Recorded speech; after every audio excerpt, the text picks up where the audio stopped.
freedom and weep. What do you mean that's not a match? Look, Miss Mids. Okay, you might think that these two cards do not match each other, but that's where you would be wrong, okay? The Mr. Lobo card actually acts like a wild card, okay? It matches with anything. So now you don't want to get stuck with the other robot monster card. You don't want to get stuck with that. Boom! Sally! Don't do that!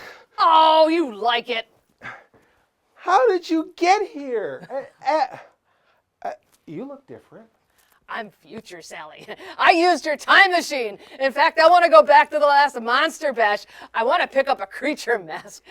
I should have bought it when I saw it in the first place. Sally, future Sally, the time machine only goes forward, and you have to fall asleep in it. No, the other Mr. Lobo retrofitted it in the future. It can go anywhere now. I don't remember that. Exactly. All right, look, Sally, future Sally, I'm too tired for this. I don't want any more adventures, okay? I've got errands to do, all right? I have to take out the garbage. I gotta change the lint trap in the automatic dryer. I gotta alphabetize my red vines. I Miss Mittens and I, we gotta finish our game. You know, this zombie bite on my jaw hasn't quite healed yet. Oh, sorry about that. That won't happen again. Oh, hey, Miss Mittens, do you mind if I borrow Mr. Lobo for a bit? She says you were cheating anyway. Come on, Mr. Lobo, let's go. It'll be fun. Mr. Lobo hates fun, okay? You know, we've got this movie tonight that I have to gear up to host eventually. Oh, no, they've got movies running all weekend at Monster Bash on 16mm film. You can host one of those while I shop. Come on, let's go! All right, bye-bye, Miss Mittens. And I did not cheat, okay? Did not. Get in there. Ow! Go, Owie! Go. You are under my power. Look into the hypnotic eye.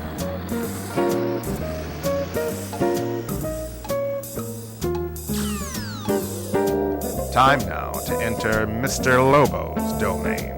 Look out! Open your mind to the possibility that they're not bad movies, just misunderstood.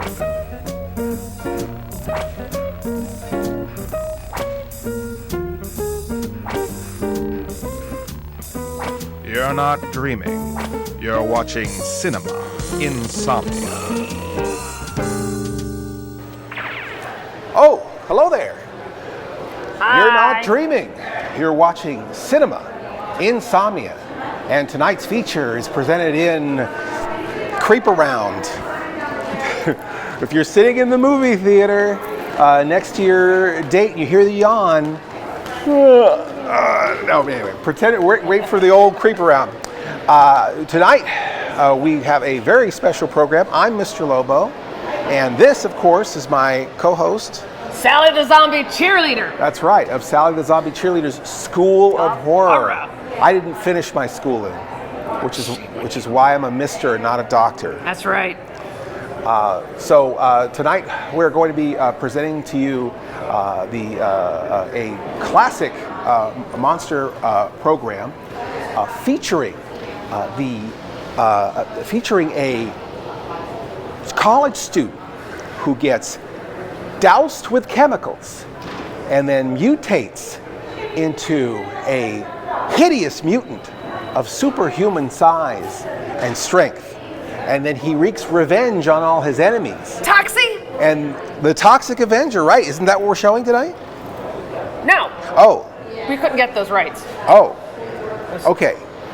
So instead of that, we're going to show you a cheaper movie with a college student that gets doused with chemicals and mutates into a superhuman monster of superhuman size and strength, or a superhuman mutant of superhuman size and strength. Superhuman, you're a fleshy mutant. Something like that. Children will understand. Women will be shocked. Men will understand. Or Fleshies children will be hugged. Fleshies will be hugged. Something like that.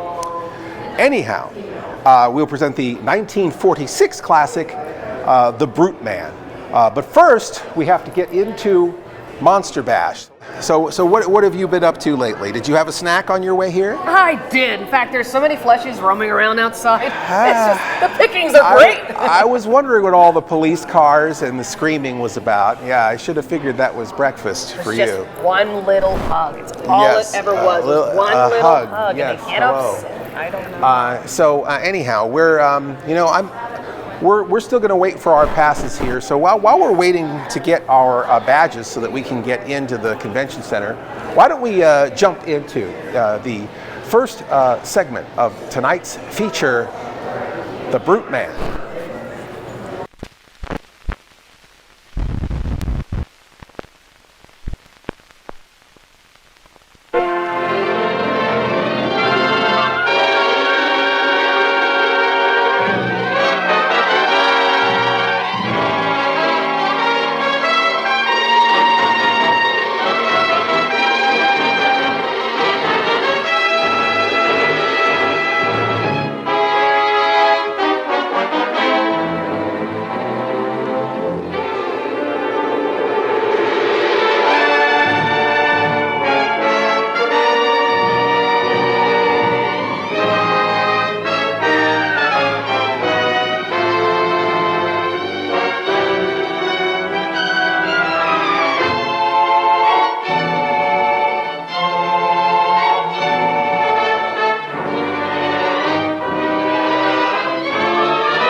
Attention all cars.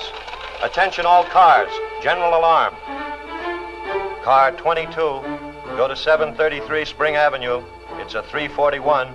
That is all. Car 22, Wilco. 341. Yeah, the man says murder.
Well, party, Joan. Thanks a lot.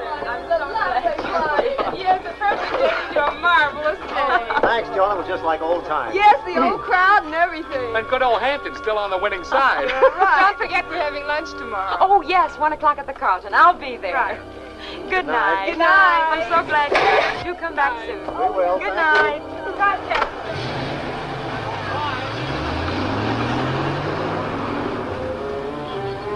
Joan, Who is it? it's me, Al Moffat. Howell Moffat.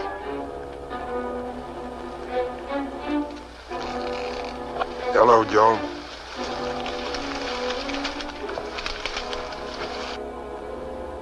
You're not Hal Moffat. Yes.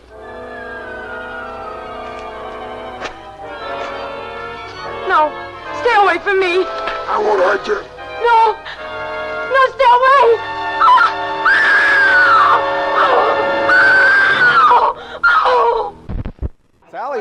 We've got our space in line here. Thank you for waiting. Hello. Thank you for your patience. Hi, it's great to see you all again. Seeing you all for the first time in such a long time. Welcome, Mr.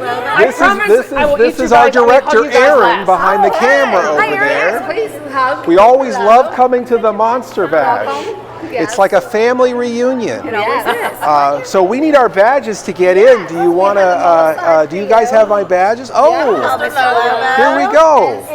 Mr. Lobo and Zach. Wait, am I Mr. Lobo? I don't know. And yours are this? I don't know. No, yeah, okay. I can't read. It's up to yours, you. yours, Sally. I'm Mr. Lobo. That's right. And then in this bag is your programs and brochures that will be Oh offered. wow. Oh! Programs and brochures, and it's a hat too. And this is where you can find Incredible. the fleshies? This is got a map. There's a bag of fleshies in here. So here's Excellent. the Thank Monster Bash program. Is there a map through the fleshies? Wow. Wow. Fantastic. Well, I can't wait. Well, we're going to get started here. Why don't we go out to our break? And thank you so much. Thank you. Great to see you all again. Yes, thank you. And Cinema Insomnia will be right back. All right. Well, good to see you all. Bye. I'm back in this brain later. Bye.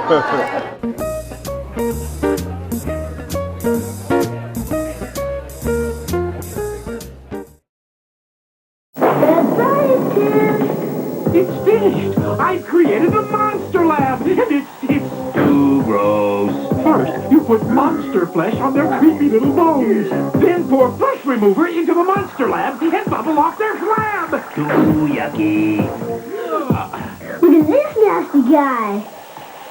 The Monster Lab. Watch for time freaks and more gross creations so you too can be a mad scientist. Too gross. Meet little Melvin. He's a 90-pound weakling. Everyone hated Melvin. I'm gonna take this mop and shove it down your throat. They tormented him until he had a horrifying accident and fell into a vat of nuclear waste, transforming little Melvin into a hideously deformed creature of superhuman size and strength. Melvin became the Toxic Avenger, the first superhero born out of nuclear waste. Will he survive?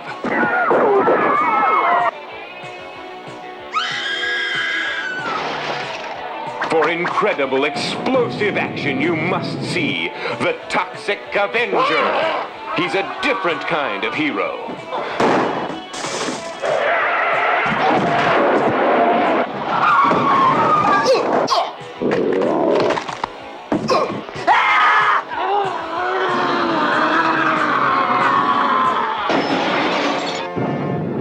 The Toxic Avenger is coming to your town.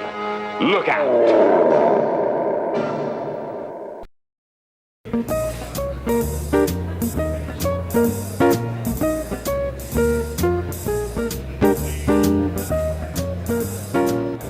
Tonight's feature truly dares you to stay awake. I'm going to have to ask you now, as I have in the past, to take the Insomniac's oath.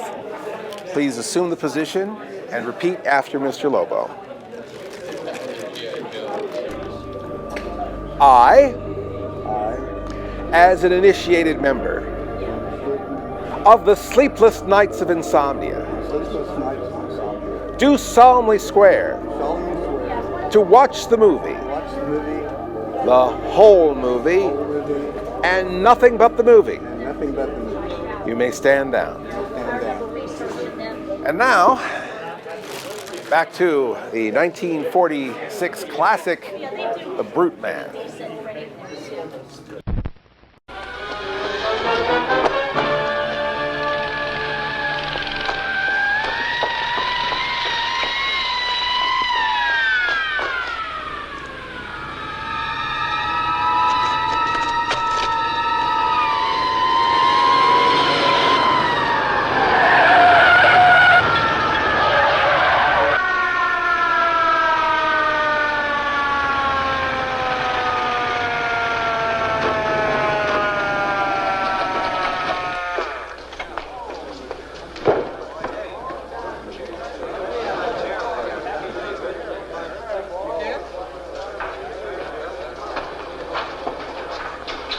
everybody back.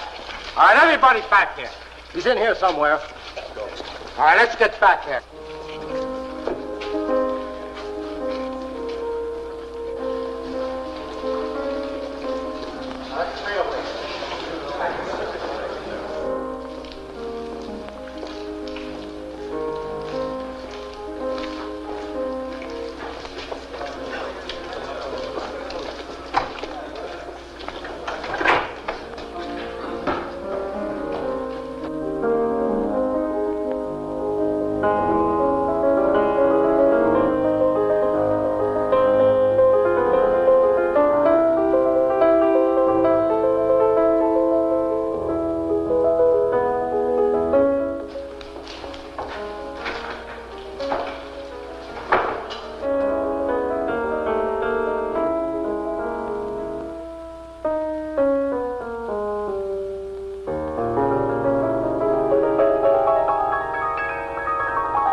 Who is it? Don't turn on the light. Who are you? What do you want? Keep quiet. If you're a burglar, I'm afraid there isn't much here for you to steal. I'm not a burglar. Then what do you want? You're not afraid of me? Well, I'm a little nervous, I guess, but why should I be afraid of you? There they are. Who? Some men. Are you in trouble? Yes, they're after me. Go into the bedroom. Do as I say.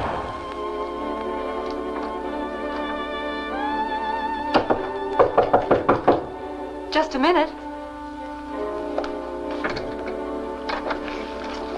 Yes? Have you seen a man around here? Well, no, I haven't seen anyone. Take a look in there.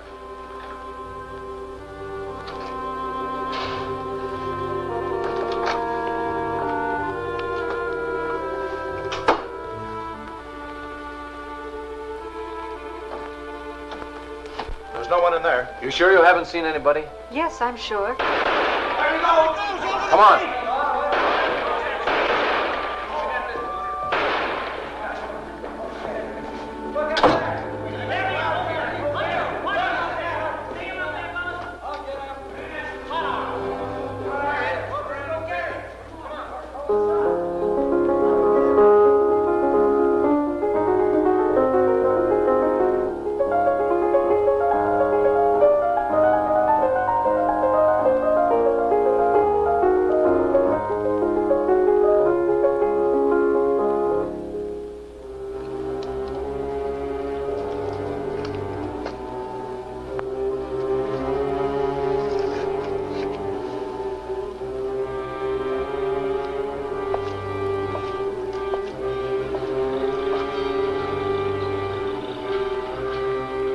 Was murdered in the same way as the other 4 victims. Authorities have issued a warning to all citizens to be on the lookout for this fiend. As far as the police know, he only appears at night. He is a large, heavy-set man, usually wearing a black coat and hat. Descriptions of the creeper have been submitted to headquarters, but these vary to such an extent that it's hard to give an accurate picture of the man's face. When last seen, he was on a tenement rooftop near the waterfront. And now turning to the other news of the day. Jimmy! Morning, Mr. Haskins. Leave that radio alone. Sweep up the place. You getting paid to work, not to entertain yourself. Okay. That creeper guy murdered somebody again last night. Oh, murders, detectives, gangsters. That's all you think about. Get the broom. Okay.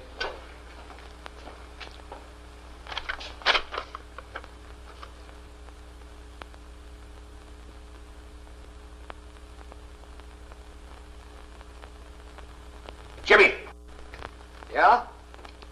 Where did this come from? Somebody stuck it under the door. Uh, Well, don't you think it's kind of funny? Sticking a note under the door? no. And don't go trying to make a mystery out of it. Somebody probably too busy to pick up the stuff. Could be the creeper. Creeper, creeper, creeper. You give me the creeps. Well, he could be.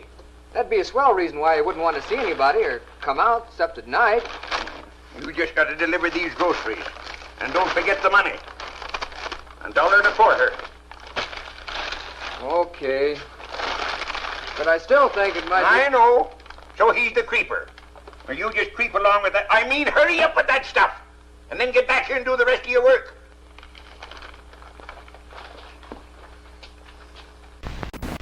This is Mr. Lobo, and I'm here with the amazing Terry. And Terry, we've been, friends a long time? Oh, a long. Don't tell how long. Yeah, we won't. They don't need to know. Sally's shopping right now. She's looking at all your amazing stuff. Oh, okay. Thank you. How long? I mean, you've been. We don't have to talk about how long, but you are an accomplished. What would you call that? Seamstress. Sewer? A sewer, yeah, let's just say a sewer. Just a big monster fan. Yeah. About 14 years. Wow. Yeah, wow. yeah. Your stuff is so meticulous and well made. You're and so sweet. You got so many great designs. And I love doing it, and what it does is allows me to come to places like this and be with people like you. How did you get watching cinema Insomnia? I sew every day, 6 to 8 hours. So I started looking for things to keep me company and keep me. Yeah. And I went, Mr. Lobo. Plus, I watched American Scary, and you were in American Scary. I was in American Scary. I love that. By the skin of my teeth, I was in American Scary. It's such a great show. They wanted to. They had almost finished that documentary, and I wasn't in it initially. Oh, really? I didn't know that. And they interviewed Bob Wilkins. Yeah. And Bob said, "Have you talked to Mr. Lobo?" Really? And I said, and they said no. And he goes, you need to talk to Mr. Lobo. So if it wasn't for Bob, I wouldn't have been in there. And they came to me and they said, we're almost done with this documentary. Somehow, no one's talked about radio. No one's talked about Elvira. No. No one's talked about Mystery Science Theater. Wow. Can you talk on these subjects to help us sew the rest of the documentary together? And that's how I got in it. Wow. So I came in and I talked on those subjects, because I was relatively new at that time. Yeah. I still don't. I don't know that the jury's out whether my show has any historical significance whatsoever. Oh, I think it does. So this was about the legends. This was about all of those amazing shows in the golden age and the silver age of horror hosting. We're in the tinfoil age of horror hosts now. I was going to say aluminum foil. Oh, right, exactly. We're right on the same wavelength, right? So, I wasn't like, oh, well, I need to be in this documentary because of my significance in the field. But I did have some things to say on the subject because I'm a fan too. Yeah. I love that stuff. Oh, this was my best friend all the time I was growing up because being a girl and liking monsters and reading monster magazines and building monster, that wasn't necessarily the most attractive asset when you... I think it's pretty attractive, Terry. I don't know. Don't you think so, sir? Oh, girl who likes monster stuff? It's super! But the monster, the horror hosts and the monster movies were my thing, and I... Did you have a horror host growing up? Yes, I did. I had Ron Swede, the Ghoul. The Ghoul. The Ghoul. I have a whole area in my sewing studio dedicated to the Ghoul. Wow. And so you grew up with the best then, I did. And Sir Graves Ghastly. Wow, he was great too. Yeah, so it was him in the afternoon and then Ron in the evening. Wow. And I would have gone anywhere to see Ron Swede. Yeah. Anywhere. Yeah. I got to do 2 shows with him. Did you really? Yes. Yeah, he came out to San Francisco and I did co-hosted 2 shows with him and I was in awe of him. He was bouncing around hoppity hops and shooting pumpkin seeds out of his nose and beating up on Froggy. Yeah. And I was like, I want that energy when I'm his age. Oh, I saw him just shortly before he passed. Yeah. And he still had that just amazing nonstop. He gave me a lot of good advice. I bet he did. He said, don't put live fireworks in your lab coat. And I've never done that.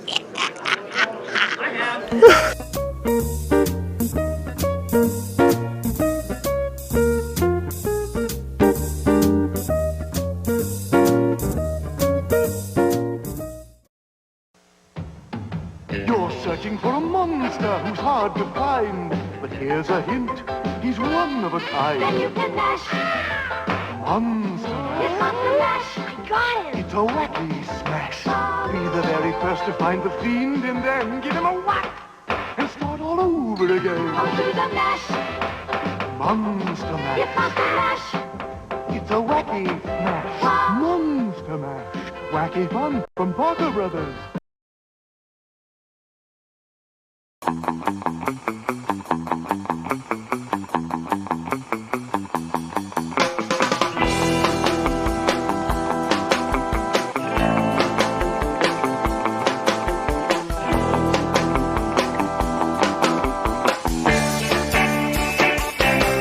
Everybody had their own influences by whoever was on in their city. My first horror host was Roland.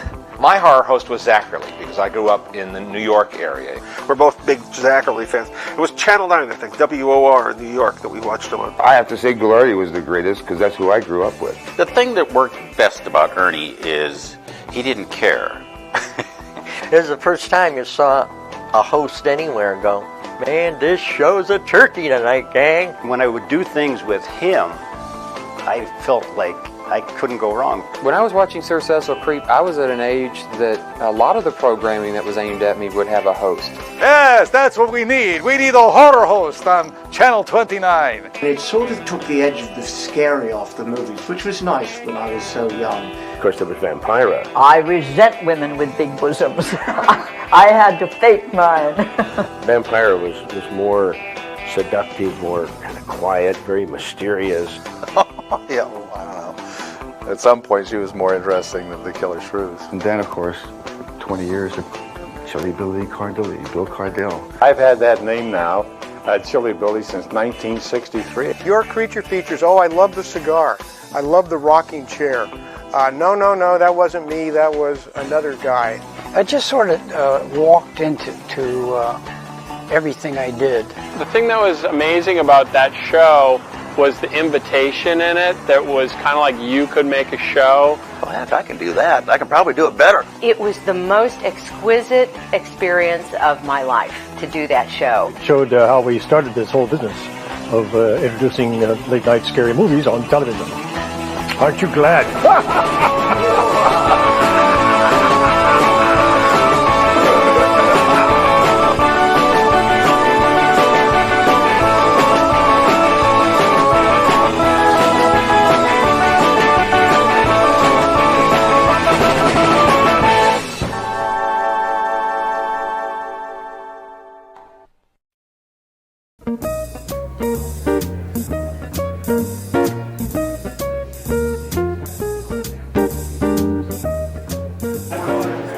This is Mr. Lobo, and you know, this is not Johnny Beef Stew, which is, you look a lot like him though. I get that a lot. Yeah. This is Tom Shubilla, and he has is this top secret? Has this been declassified? It's been declassified Okay. for Monster Bash. Oh, just for Monster Bash. Just for Monster Bash. This is a new book that you've written. Mm-hmm. How many books have you written? So this is the second book.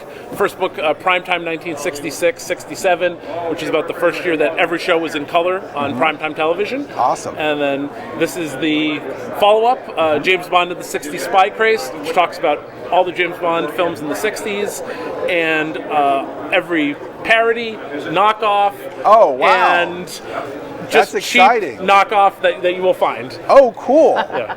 Awesome. So it has all the spoofs, too. All the spoofs, all the knockoffs, the good, the bad, and the ugly. What's the best knockoff in your opinion? Oh boy, the best knockoff in my opinion, I really like in the book. I like Secret Agent Super Dragon. Secret Agent Super Dragon. And who is that? Great film. This is an Italian film. Just really cool. Kind of has some superpowers, things like that. The worst would be his film, The Fat Spy. Oh, I heard of that. I never saw it. Fat Spy? The Fat Spy, which any correlation to spies in the film is purely coincidental, other than the title. Very cool. Wow, this is awesome. So how do we get one of these for ourselves? So it's out from Applause Books, and it's anywhere good books are sold. Anywhere good books, and this book too. This book too. Thank you so much, Thank you. Tom. Thank you. This is fantastic. James Bond and the 60s Spy Craze by Tom Shubilla. Thank you. Thank you.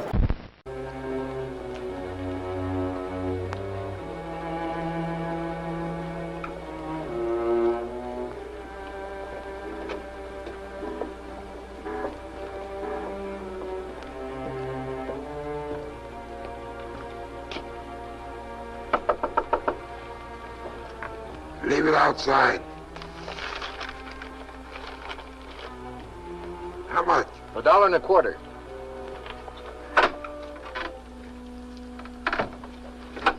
Go away.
He died! Thank you, Miss Hart.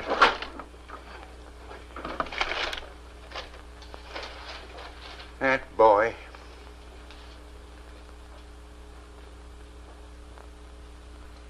You'll send Jimmy over with the rest of that order, won't you, Mr. Haskins? Yes, I will if he ever gets back from that errand I sent him on.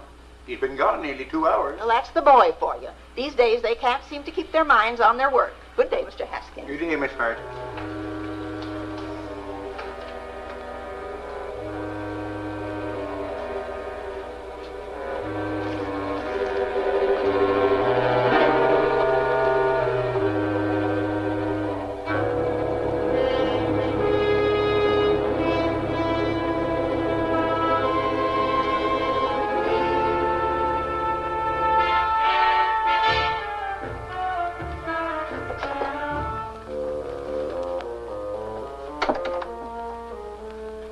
Good morning, Captain.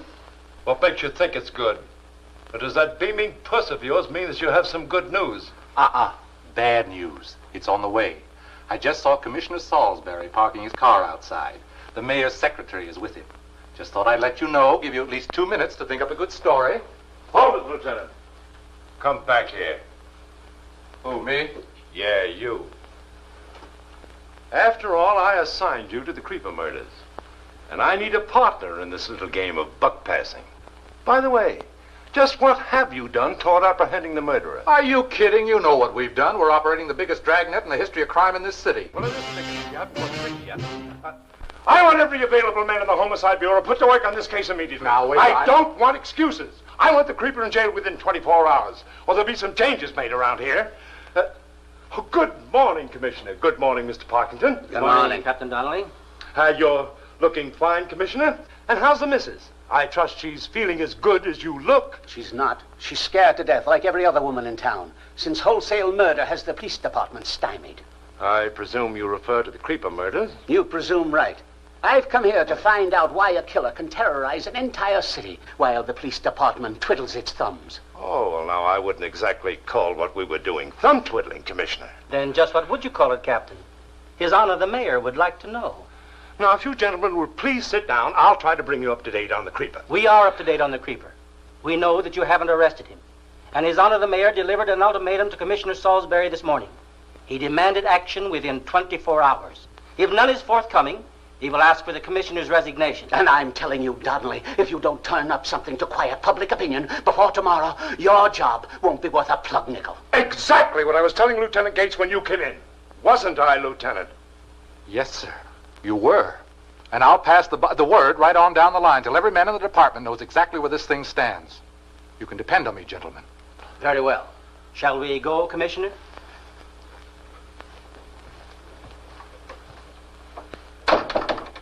How'd I do? Great. We're still a good team. Homicide, Captain Donnelly speaking. Huh? Okay, we'll look into it. Everybody in town's got creeperitis. Who was it? Some grocer down near the waterfront. Thinks the creeper might have knocked off his delivery boy. The kid's been away from the store for 3 hours.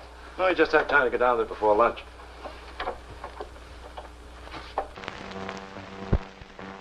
I'm here at the Chad and Bunny show. Well, thanks for being on our show. Oh, my pleasure. And yeah, we look absolutely. forward to watching both of your shows.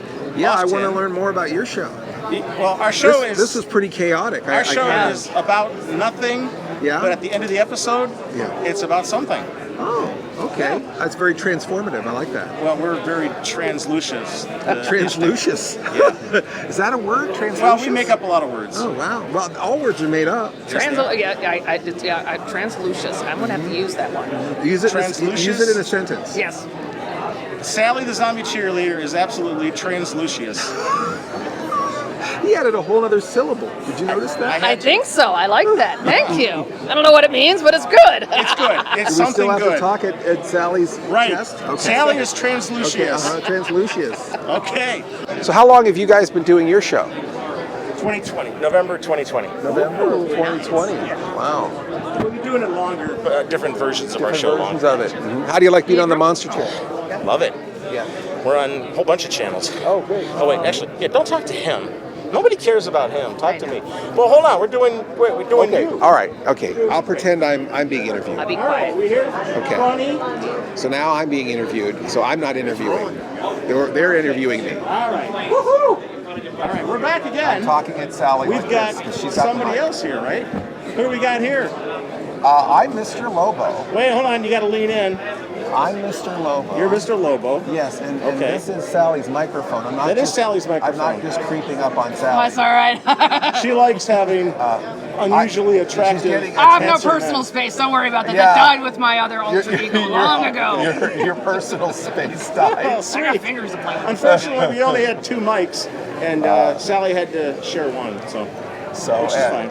So we're leaning in on Sally. We're leaning in on. That sounds like a new show. Let's lean in on Sally. Lean in on Sally. Right. Yes. So is that like a Golden Girls episode or something? It could be a Golden Girls episode. Like that would be like a very special episode. That's right. You'd be like Estelle Getty, right? Yeah. Yes. She's the best one. I'd be like B. Arthur. I'm not sure which Golden Girl I'd be. I'd be like the. Oh, you'd be the flirty one. Oh. I'd rather be Betty White because I've got the attitude. You do have the Betty. You have feel the like flavor of Betty I would White. be like the weird houseboy that they had in 2 episodes. You'd be the houseboy. The young 20-year-old houseboy with a bunch of 70-year-old women. That's right. The pool kid. Wonder what goes on there. But so what's going on in the wonderful, wacky world of the Lobo?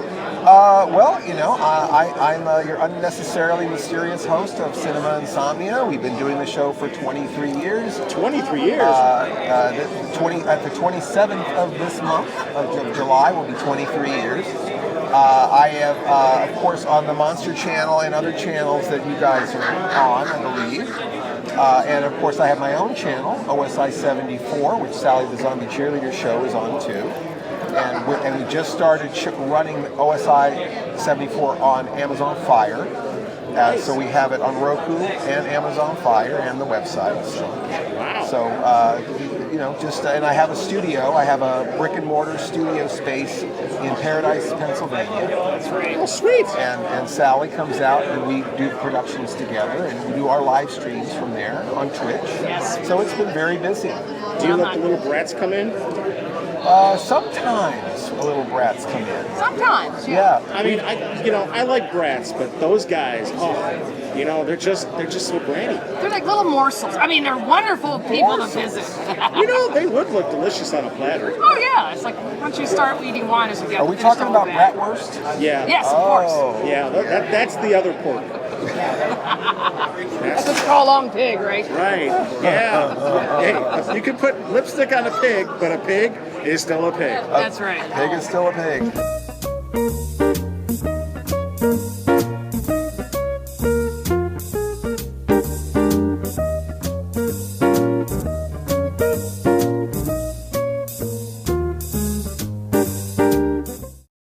What's wrong with Dracula? He's losing his monster power. So is Frankenstein. Quick, into the Monsterizer. You can activate the Monsterizer, batteries not included, and imagine you're restoring monster power to Frankenstein. Figures sold separately. You crank him into the chamber. It closes automatically. Activate the Monsterizer. I feel like a new monster. The Monsterizer comes complete as shown. Frankenstein and Dracula figures are sold separately. New from Remco. Mr. Lamas, he wants to talk to you. Introducing the screen's newest, hottest, fastest undercover operator. You name it, he can handle it. Killers, foreign agents, master criminals, blondes, brunettes, redheads, the screen's most luscious, curvaceous, beautiful assassins.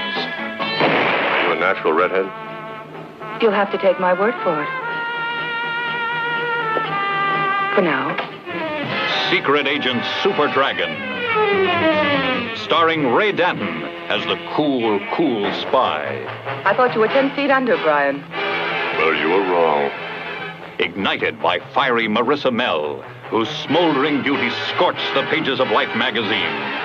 Also starring Margaret Lee, Jess Hahn, and Carlo D'Angelo, plotting to turn all humanity into zombies with his deadly Syncron 2, the drug of slavery. Only one man can stop him.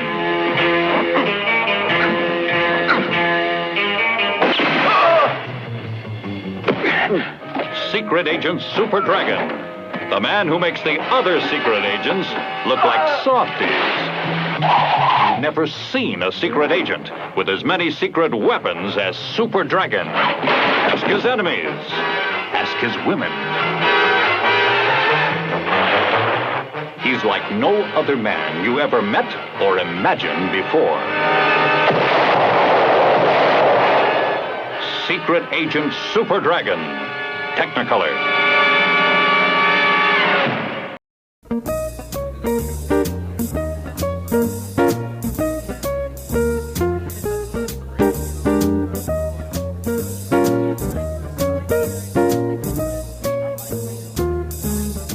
Hey, this is Mr. Lobo, and I'm here with Tim, right? Yes. And then where's your brother? This is my brother John. John. Tim and John, and your last name is? Frick. Frick. F-R-I-C-K? Yes, that's right. And you guys have a lot of interests. Yeah, and one of them is collecting rubber jiggler toys. Yes. And we're not really so much interested in the modern day stuff, but we really like the stuff from the 60s and 70s.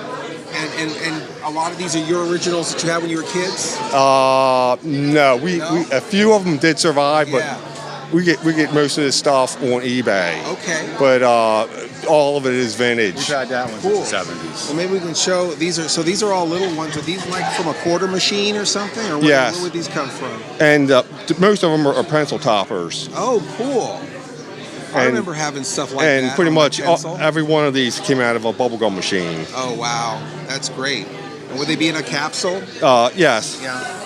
And right here, these would also come out of bubblegum. They're getting probably too much glare. That right there is an old eraser. Yeah, the old erasers came out in the 1970s. Very cool. And then these ones here. These are like header cards. I believe these came out in 1976 after the release of the new King Kong film. The De Laurentiis King Kong. Yes, from 1976. Cool. and the original vending machine header cards.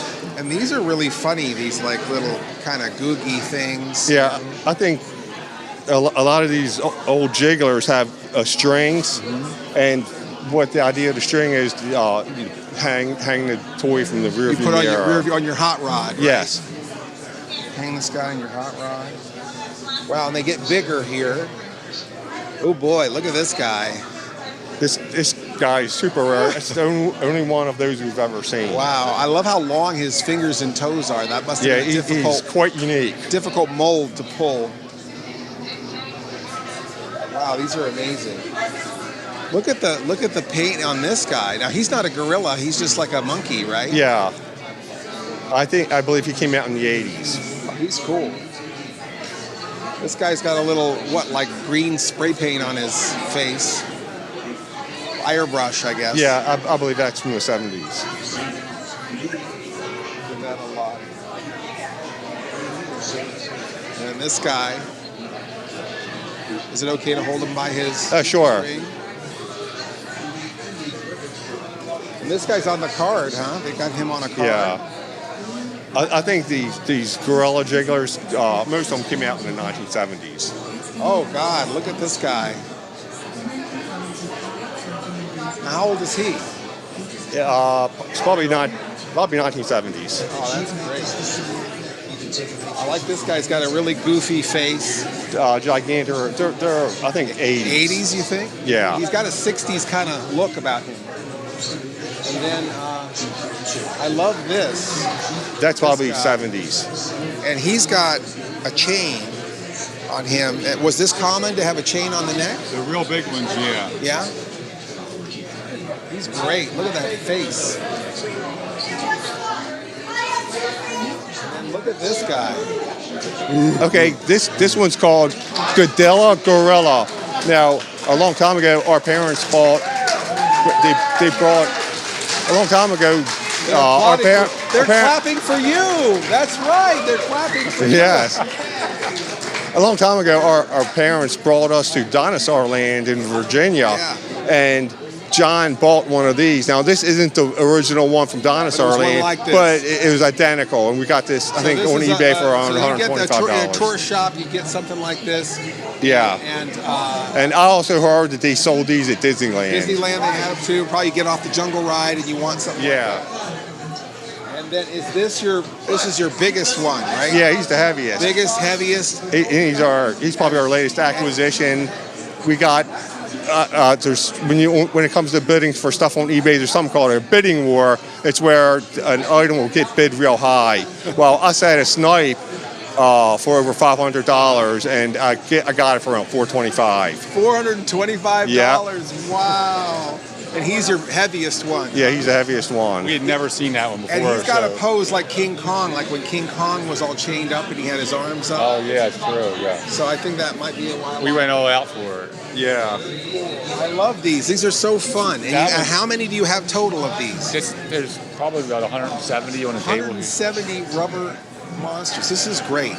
Well, I always say collectors are heroes. You know, I mean, this is all history. Some of these things are probably lost to time. You might have one of the very few of them. Yeah, or one of them like this one. left. For example, is the only one we've ever seen. Yeah. This guy right here. So this is a little bit of history. Yeah. So thank you guys thank you boys for saving these things and for sharing them with us. You're very welcome. It's Yeah. great to show it to people to love it. It's very cool. All right. We've seen dozens of this guy on eBay. However, this guy right here, this is the only one we've ever seen. Oh, only one we've ever seen of him, huh? Now, how many years you been doing the Monster Bash? Since the very beginning, 1997. Oh, wow. So you've never missed one? I haven't done every day of every bash, but I've done at least one day of every bash. So you've never missed a season? No, none. Wow. That's incredible. Well, it's always great to see you. You guys are a fixture, you know? It's not official until we see you guys. So thank you so much. And we're going to return you back to the jungle.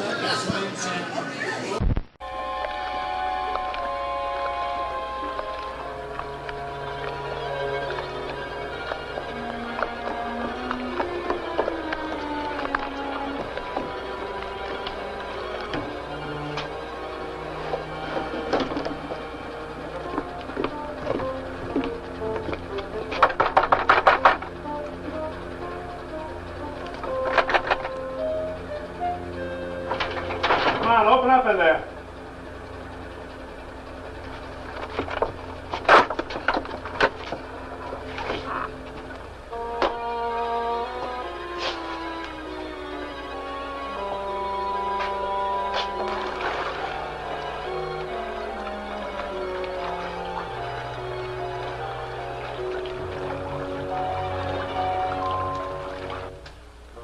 Look.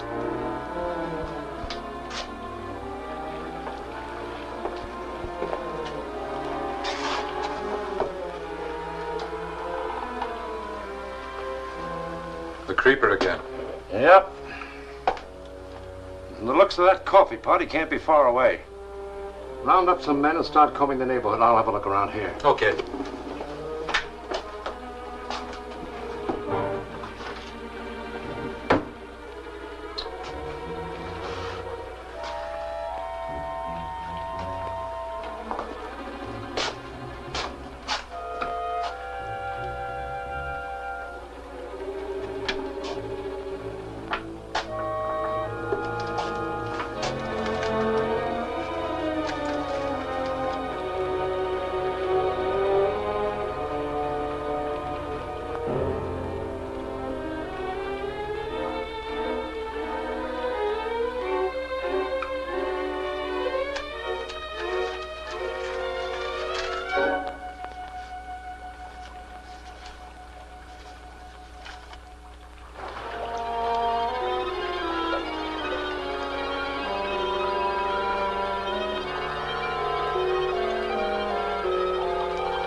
I'm going to call headquarters for more men. We'll give the whole district a house-to-house canvass.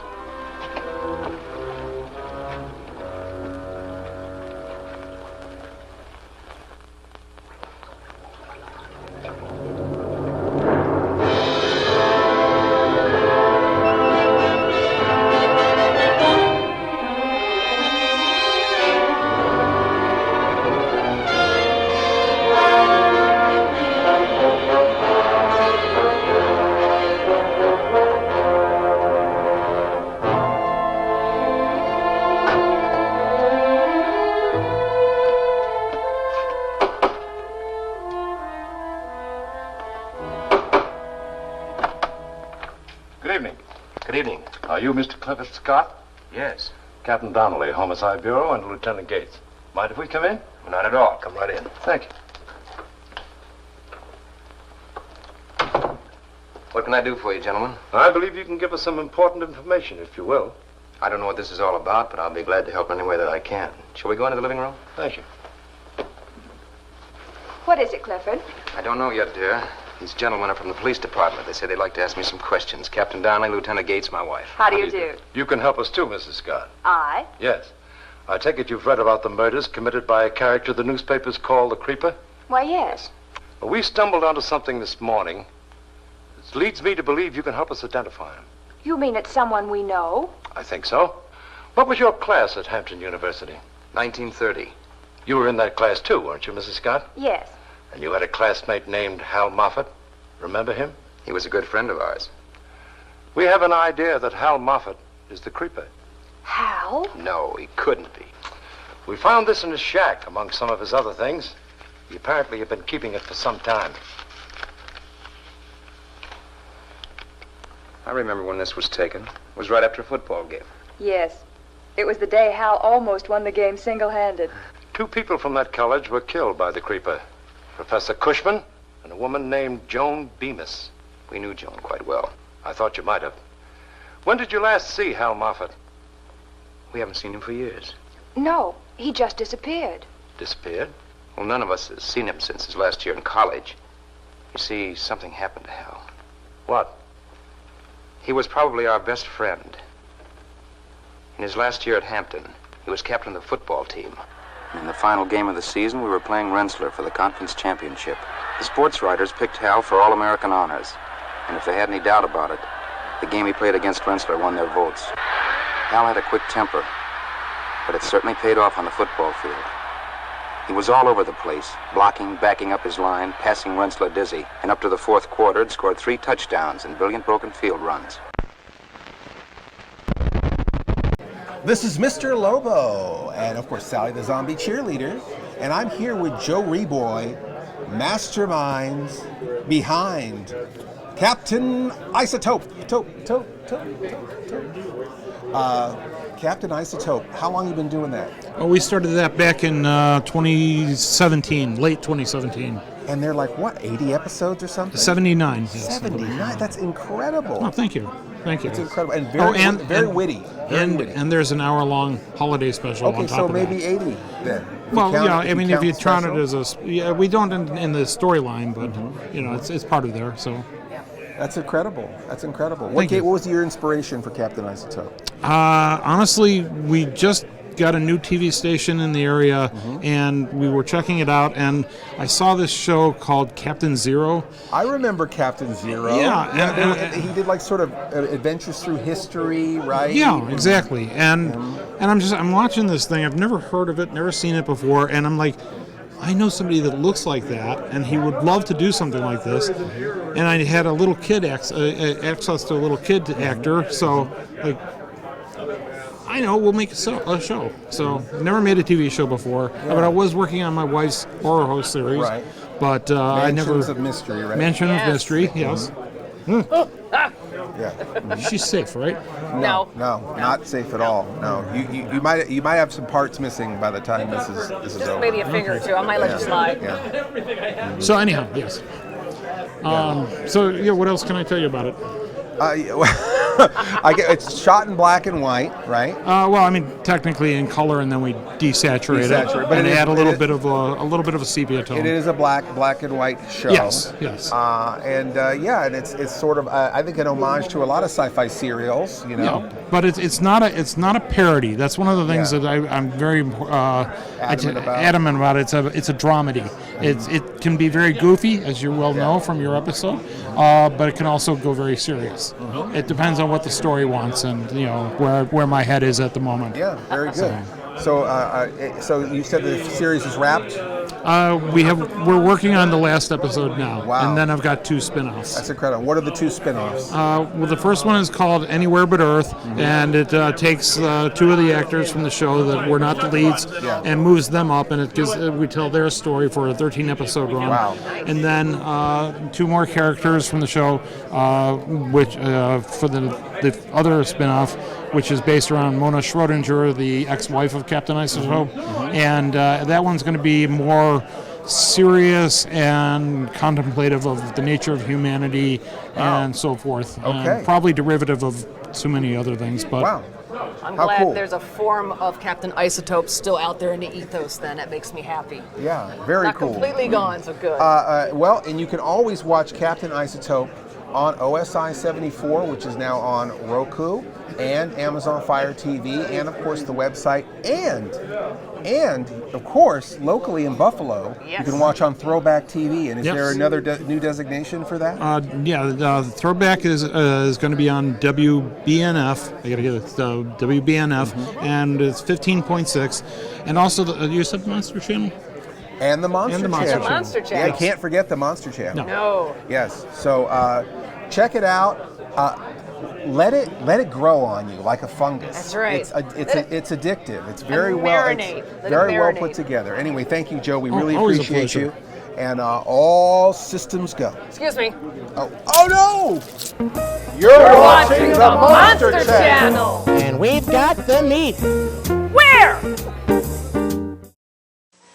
Great cereal, Frankenberry. Frankly, it's very good.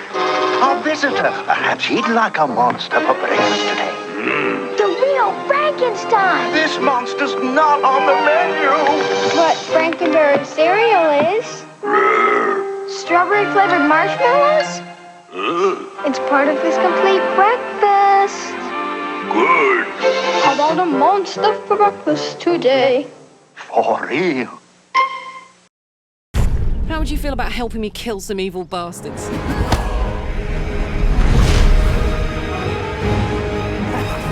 It blesses me this day. Together, we might survive. I'll enjoy watching you try. In mere moments, all that you have dreaded will come to pass.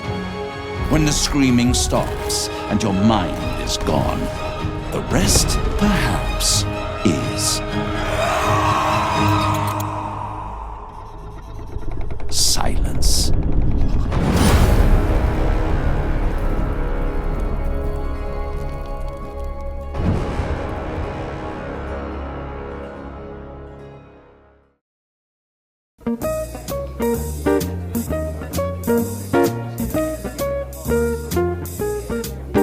All right, oh, here comes another. Okay.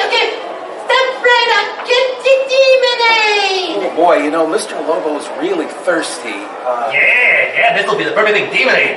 $50. $50? Yeah. We're trying to get Baldur's Gate. You're trying to get Baldur's Gate? What's that? Baldur's Gate 3.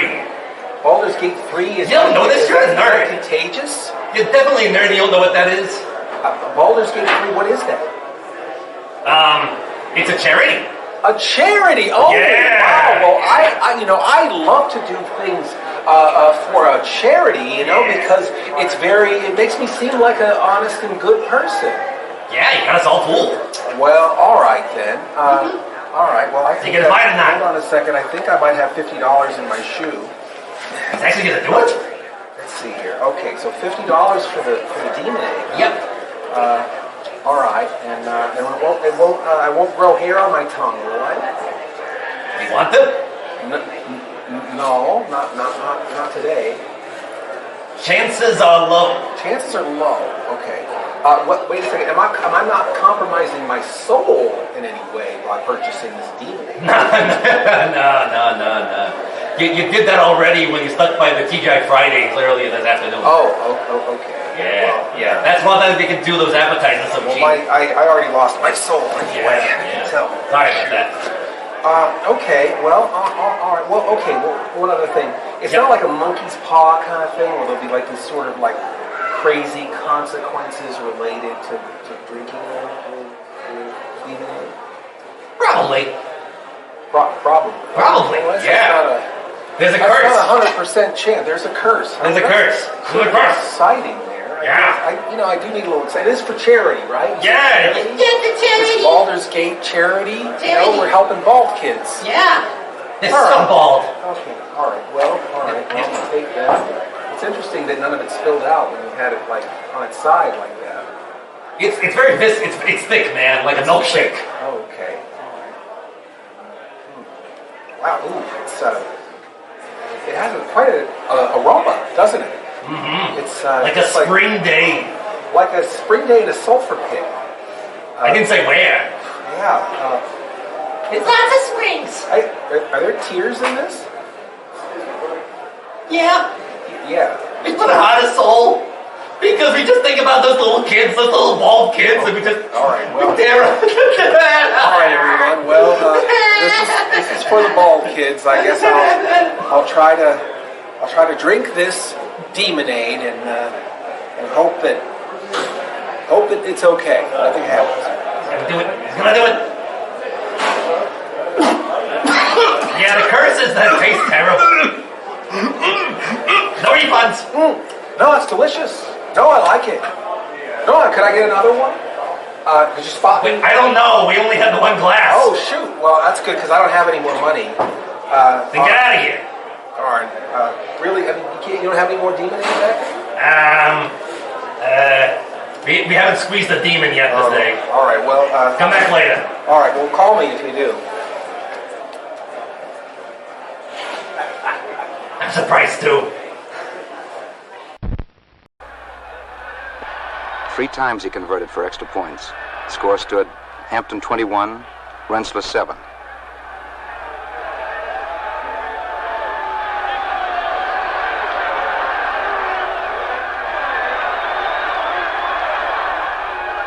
Hal's temper had made him a lot of enemies, but this year everyone was his friend.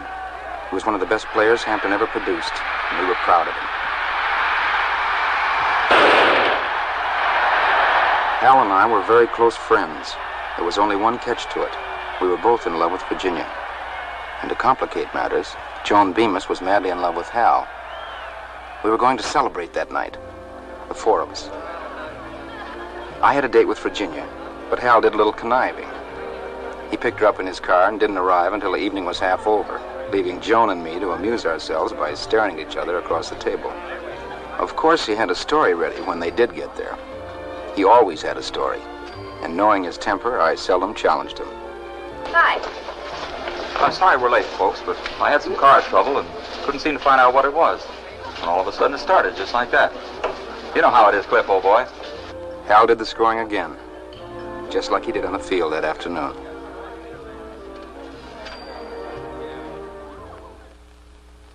Hal and I were roommates.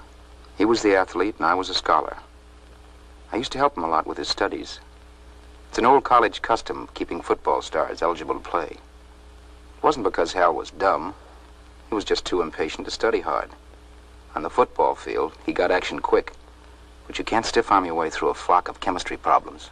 Yep, I got a very heavy date with Virginia right after chemistry class. And boy, have I got plans. Hal did some boasting, and I did some thinking. Then he made the mistake of asking me to check his chemistry answers. I saw a chance to keep him from having that date with Virginia. His answers were right, but I fixed that. I gave him a set of wrong ones, and he memorized them very carefully for the verbal quiz scheduled for the next day.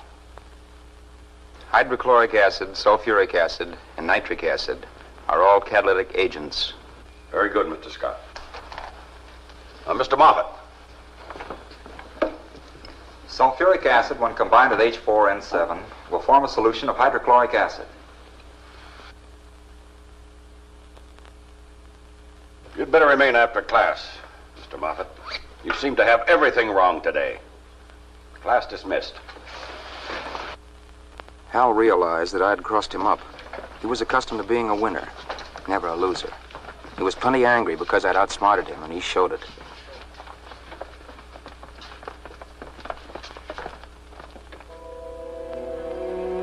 Professor Cushman put Hal to work on a difficult experiment that would keep him busy the rest of the afternoon. And just to needle him, I walked Virginia past the laboratory window. The look he gave us told me I'd better get away from there quick. You could never tell what he'd do when his temper flared.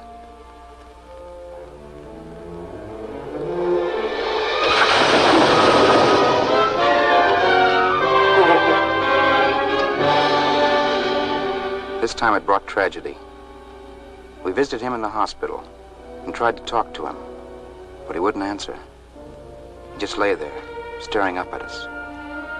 The doctors told us the chemicals might affect certain glands and nerves, and if they did, his features would never be normal again. And you haven't seen him since then? No, he left the hospital after several weeks and just dropped out of sight. Did the doctors tell you anything else about him? I mean about his mental state. Oh, yes. One of them did say that Hal was pretty bitter when he left. Yeah. A thing like that could very easily have affected his mind. And if he is the creeper, I guess that's what happened. You mean he may have killed Professor Cushman just because he kept him after class that day? Possibly. A mental quirk can develop into an extreme case of paranoia. You say he was in love with you. Well, I don't know. I never took Hal very seriously because Clifford and I were in love with each other. I see. Well, thank you very much for the information you've given.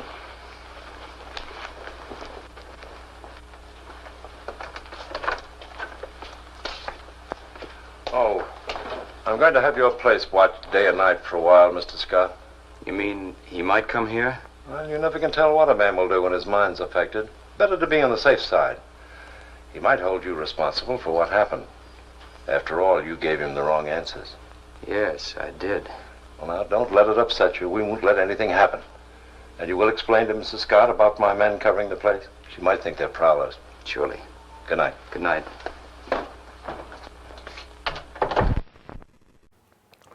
We popped back here to the Insomniac Snack Bar because it's time to resurrect our snack bar segment with some monstrous creations based on our visit to Monster Bash in Western Pennsylvania.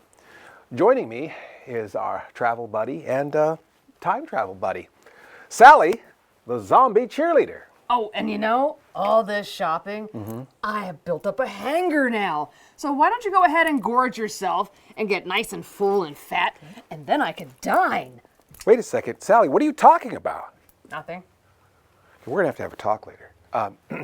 We're going to show you how to have a typical hamburger lunch or any meal the way they do it in Monster Bash country. And you know, they do things a little differently in Pittsburgh.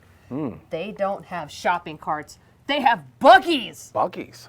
That's right. And they say yins instead of you all. Yins. And they build a lot of bridges, too. Okay, bridges. And I think they like Mr. Lobo because he wears yellow and black. Oh, is that because of the Steelers? It's pronounced Stillers. Well, what if yins want a hamburger or pastrami Reuben or any sandwich Pittsburgh style? Just that French fries! And Viola, Pittsburgh style! You know, sometimes coleslaw too on the sandwich, not seen here. In fact, most places assume you want it on the sandwich unless you order them on the side. And when you order a salad, if they don't chase you out of town with pitchforks, it's going to have fries on it. So if you want to make a Pittsburgh style salad at home, just that French fries! And Viola, Pittsburgh style! A side note, remember, cola drinkers, that no matter which establishment you go to, all right, you're only going to find Pepsi products. It's a dry town for Coke fans. So you might have to sneak in your own if you need your daily requirement of fluorescent microcarbons.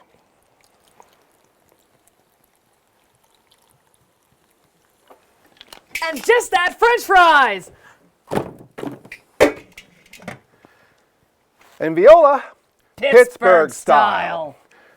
What about a delicious cannoli for dessert? Just that French fries!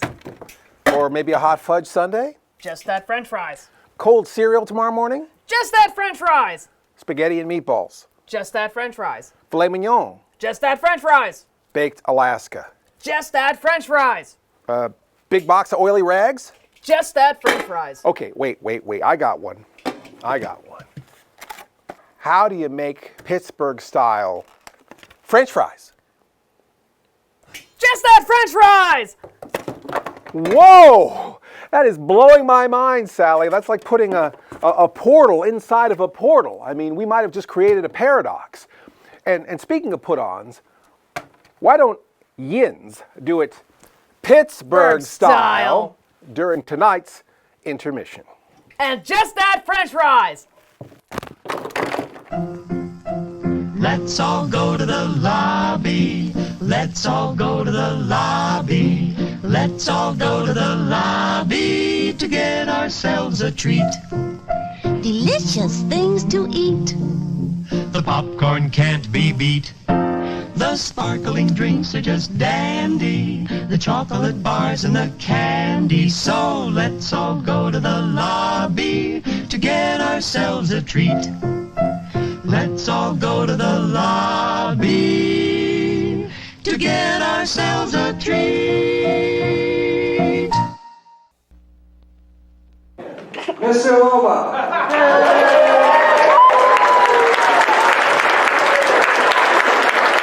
Hello. Greetings, Monster Bash. Long time no see. Oh my gosh. Oh wow. Oh wow. You know, when I did the acceptance speech for Monster Fest, I was on a video. I was holding Mr. Potato Head. But this is so much cooler. You know, it's interesting, you know, we all heard the jokes, right? The Sven Byra Awards, right? You know, I always thought that getting honorable mention for horror host was about as good as I was ever going to get in that category. Because honestly, Sven deserves to win as horror host because he actually is being a classic horror host, showing the classic horror movies in the classic style, and this is a classic horror award, you know. And my show was always informed by all of that, and it was kind of like a postmodern answer to all of that. So you kind of have to understand how it goes right before you can understand how it goes wrong on my show, you know. But you know, when we had another. We were also nominated OSI 74, which is my Roku channel. That was nominated in the category for best website. Again, not something that I would ever expect to really win. Honorable mention was about as best. You know, there's so many wonderful horror sites. We're not strictly horror. We're all over the map, and it's all weird, and it's hard to define. To be in the same breath with all these wonderful horror websites and like Bloody Disgusting. I mean, that was as good as I thought that it would get. And I have been nominated for a Rondo in the favorite horror host category for 18 years. And it was like a joke. I was the Susan Lucci of the Rondo Awards. And then this year, out of nowhere, there's the Monster Kid Hall of Fame, right? And they had to like write this in. They had to put my name in there and not just check a box. And this is kind of an appointment, you know. It's not just like I'm running for this next year, you know. I'm accepted into this wonderful family of monster kids, and it's kind of a, you know, to be appreciated by your own in that way. This is the best thing you could ever get, you know. So this was the award. This isn't the award I deserved, perhaps, but this is the award I think I always wanted. So it was a super honor to have this. But then what's connected to it, like the classic horror? I started thinking, what does classic really mean? You know, classic horror is classic horror, film horror, on classic horror. And it's like classic, they were always classic. Even when they were new, they were classic. Because there was always this inbred kind of, I didn't mean inbred, I'm sorry. Forget where I am sometimes. But there's always this kind of aspect to it that is honoring what came before. You know, Mary Shelley or Bram Stoker, or our fairy tales, our nightmares, the urban legends we heard when we were kids. There's always this aspect of it, of classic, because it's always these defining, iconic images of fear that we share. This dream that we share, this unconscious dream that we share, and all of these, even when they were new, they were classic, you know. Classic isn't about being old, you know. It's about being definitive, you know. And I think that Rondo itself has become a classic, you know. This is part of our tradition. The Rondo Award is a wonderful classic horror tradition in of itself, because it has that inclusion of what's definitive and what represents the best of this fantasy that we all share as monster kids. And this is something that we all get to engage in. Every year, you know, we go through that routine of like, you know, go into the website, and then you gotta write it on 3x5 cards, and then you mail it to someone's grandma, and then it goes over to the email, and then it's faxed, and then I think they tally it at some sort of lab somewhere, and then it comes back, and then David gets it. But all of that stuff is part of that tradition. Taking those boxes, punching those X's in next to the names. You know, this has become an activity that we've all shared, and so thank you, David, for giving us another horror tradition in the Rondo itself. The Rondo is a classic, and I'm not taking this as an award, but I'm going to take this as a challenge to bring the classic into everything I do going forward. So thank all of you for all of you who wrote the theme. Thank you. I'm proud to be part of the family, and thank you. Congratulations. Monsters do have their place. In the zoo, in your nightmares, in the deep, in your favorite horror movies. But not in your living room, on your TV.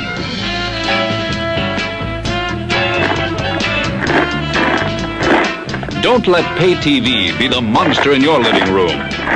Pay TV and cable TV companies are seeking the right to charge you for the very programs you now get free. If you want to stop pay TV and save free television, sign the petition in the lobby of this theater. Let your lawmakers know how you feel in the fight against pay TV and cable TV.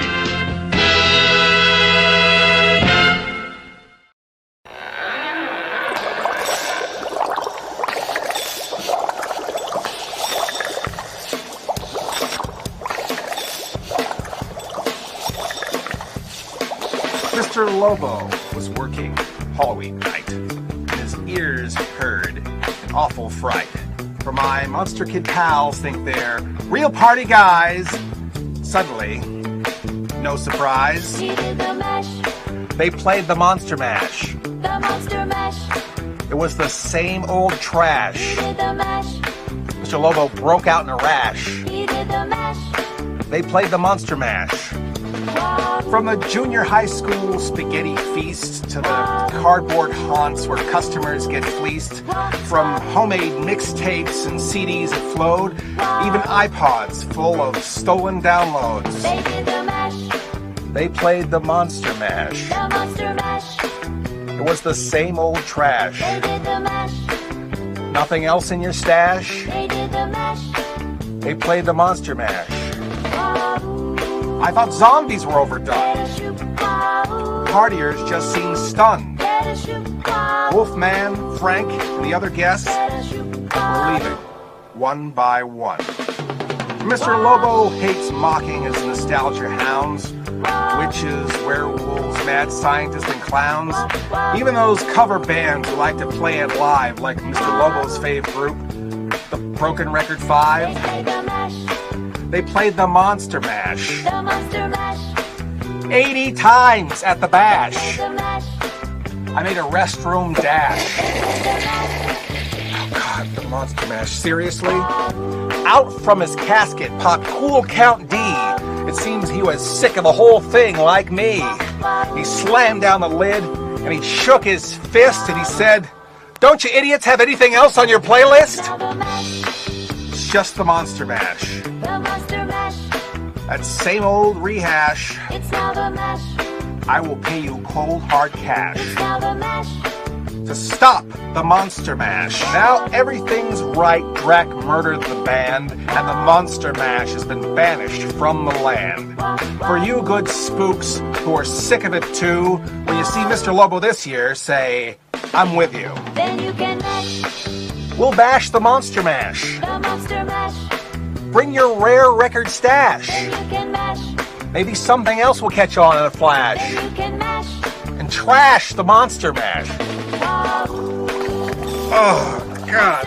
I can hear it in my teeth. Bash bad. Oh, every year. Oh, I'm gonna have to lie down somewhere.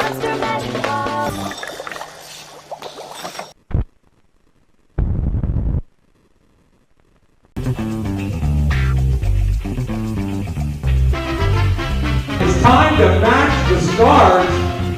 First up, we have Tom Nelson Riley.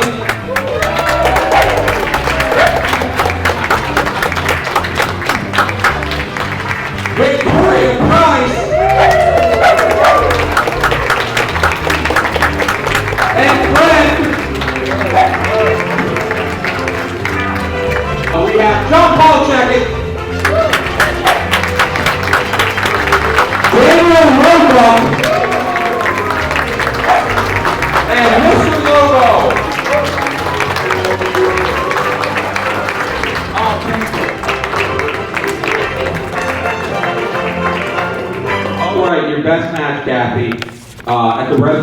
Igor said to his date, don't order the cured ham. I believe it was just cured of blank.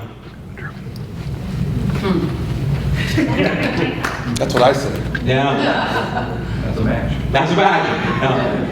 You chose A, honey. Yeah. Well, you're up 3 points, so.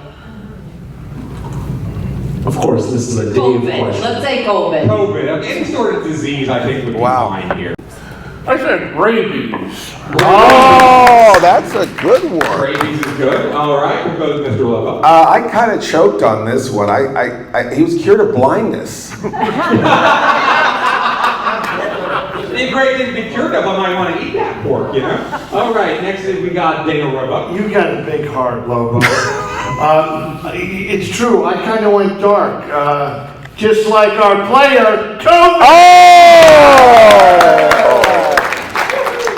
Point for Kathy and John Paul. I went with rabies. Rabies. Wow, rabies is good. And then finally Victoria. I'm inspired by the gentleman in the red shirt in the front row, celebrating the 60th anniversary of Mask of the Red Death, the play. Oh, that's great. Yeah, that was right. That was the best answer.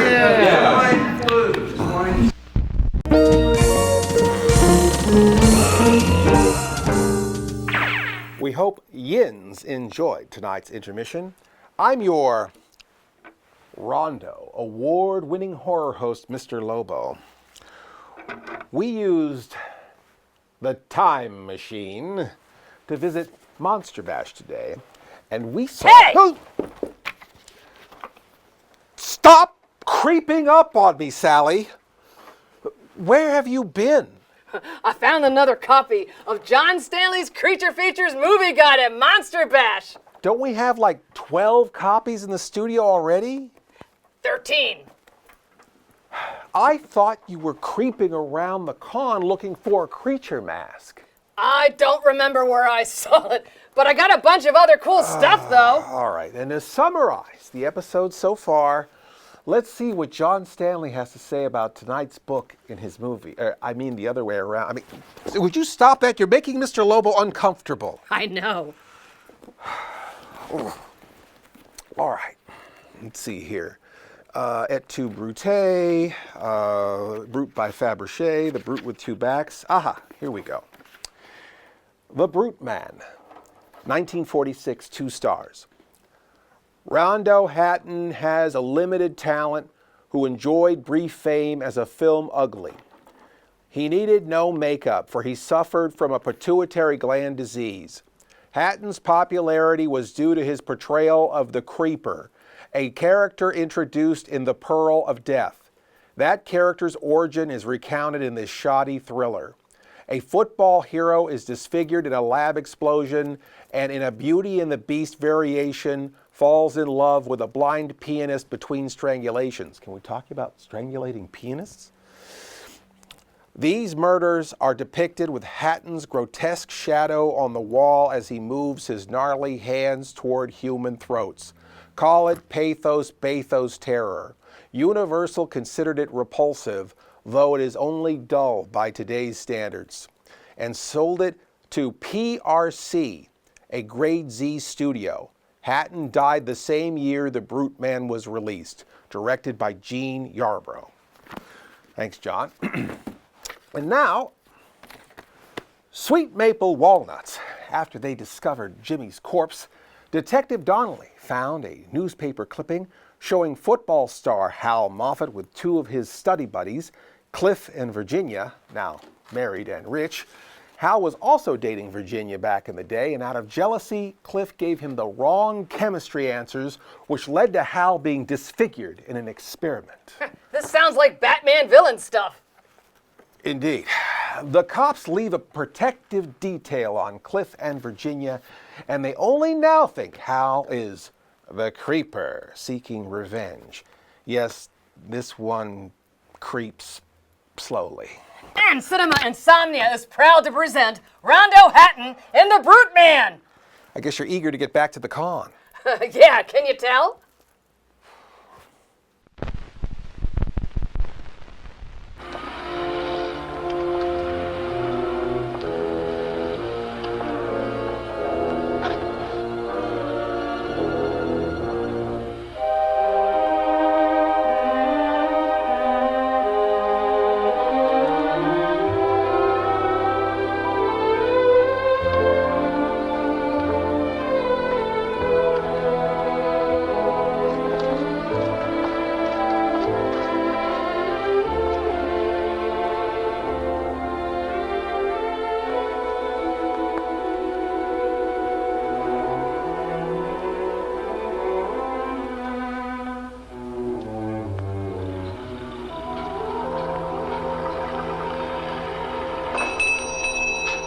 Be right with you.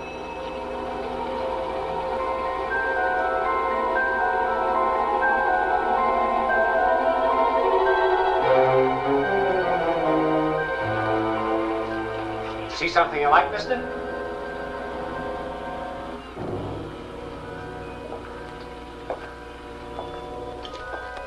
That's a very fine piece, my friend. Very reasonable. You can have it for, What's the matter? nothing. I was just going to say that you can buy it for practically nothing. How much? Well, to you, $12.50. I'll take it. I'll pay you for it tomorrow. Oh, sorry, I don't do business that way.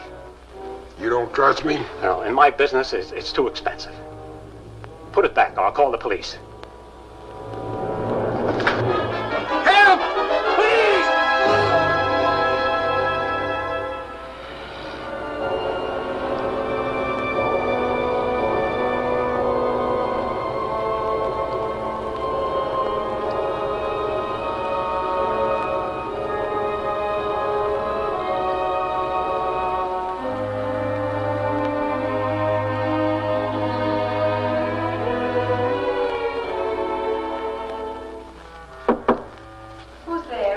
It's me.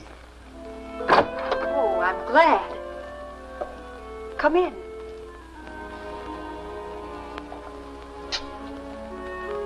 I was worried about you. I mean, those men who were after you. Thanks for helping me. I brought you something. Oh, thank you. What is it? Don't you like it? Oh, I'm sure I do.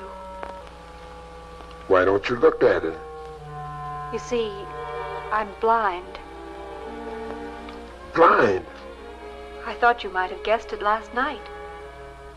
What did you bring me? Here.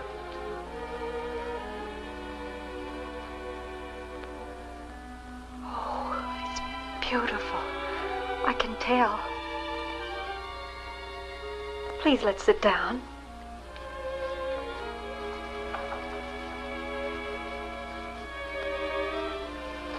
Why were those men chasing you? They thought I'd done something, but it wasn't my fault. Oh, I'm sure it wasn't. I don't know if I should accept this from you. You haven't even told me your name. It's Hal. Oh, mine's Helen. Last night you seemed surprised because I wasn't afraid of you. What's wrong, Hal? Should I be afraid? Everyone else is. Why? I can't tell you. Do you want to be friends with me? Sure. You're nice to me. And no one else is. Is that it? I think I understand. When you've been blind as long as I have, you learn to see through your senses. I can't explain it exactly, but you get a feeling about people when you meet them. You see a picture of them in your mind. Not just what they look like, but what they really are. You see them much more clearly than you do with your eyes. Maybe that's why they say looks are deceptive. Do you know what I mean? Yes, I know. I'd like to help you if you'd let me. You can. How? Just let me come to see you. Of course I want you to. I'm alone most of the time, except when I give piano lessons. I have such a good idea of you now. But if I could touch your face, then... No, don't do that. Why not? I don't want you to. Hal. Hal.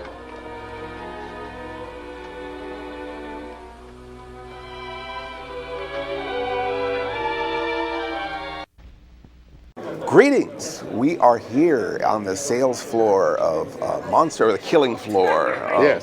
Of Monster Bash, and I am with. I'm kind of a fixture at Monster Bash, you know. Well, some would call it that, yes.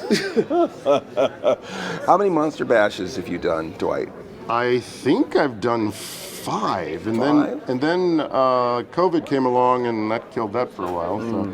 But now that I'm back, I am here with 2 new books. 2 brand new books? 2 brand new books. Wow. They just came out 3 months ago. So tell us about your 2 new books. Well, first, I'd like to point out the beautiful cover that I did.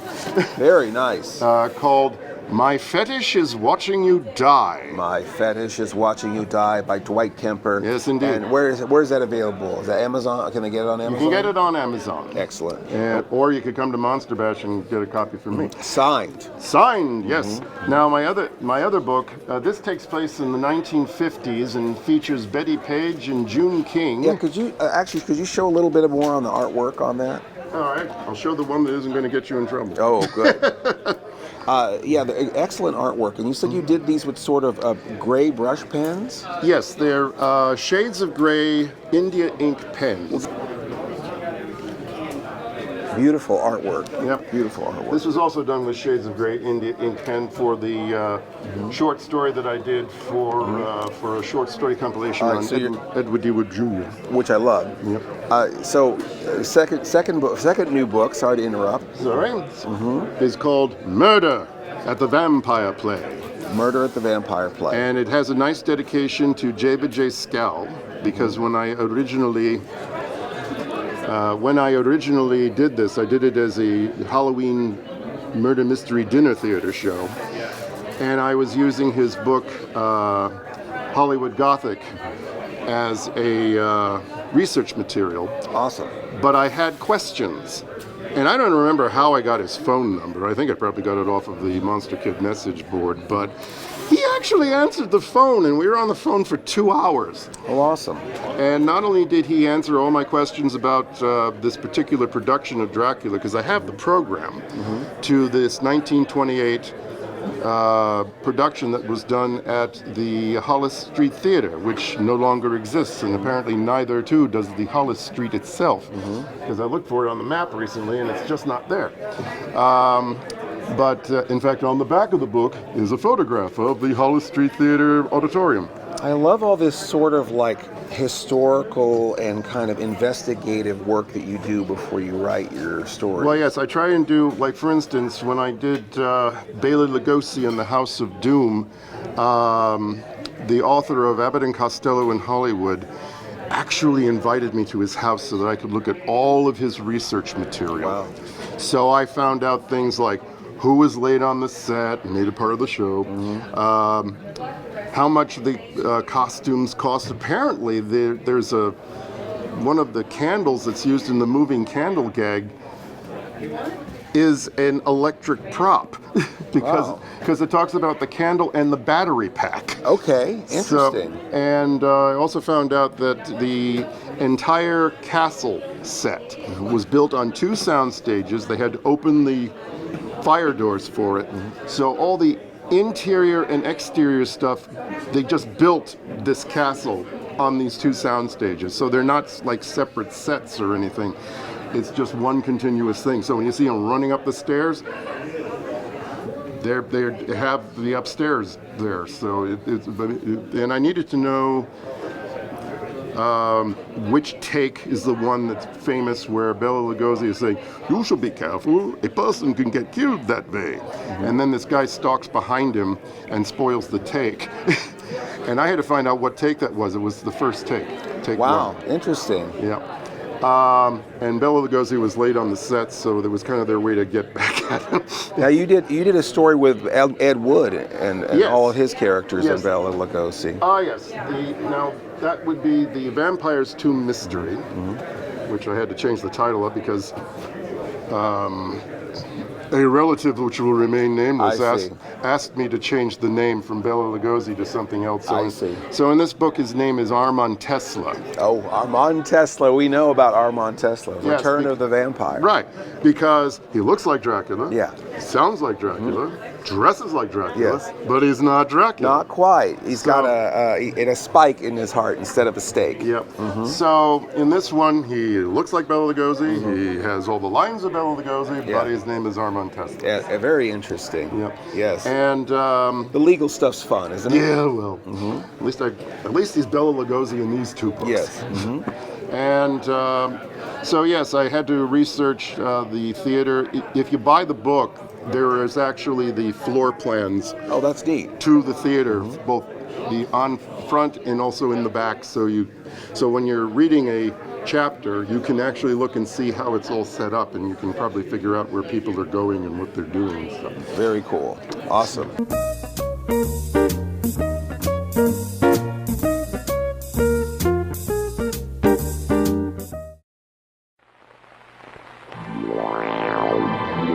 It's Kenner's new Stretch Monster. Look out, Stretch Armstrong!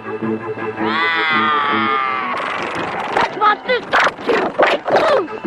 This will stop Stretch Monster! No, it won't! He's freeing himself! We'll meet again, Shorty! Stretch Monster, new from Kenner. Stretch Armstrong, sold separately.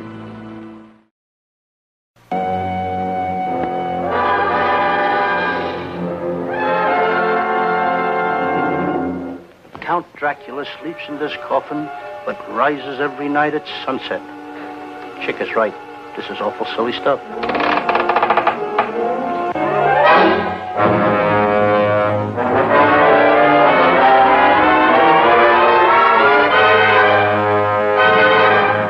Come on, take it all out.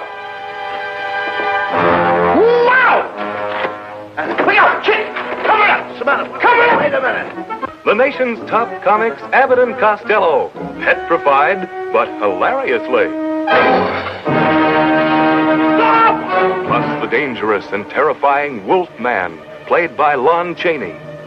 Plus that fiend out of a nightmare, the vampire Batman, Count Dracula, played by Bela Lugosi. Plus the most dreaded creature of them all, the Frankenstein monster, played by Glenn Strange.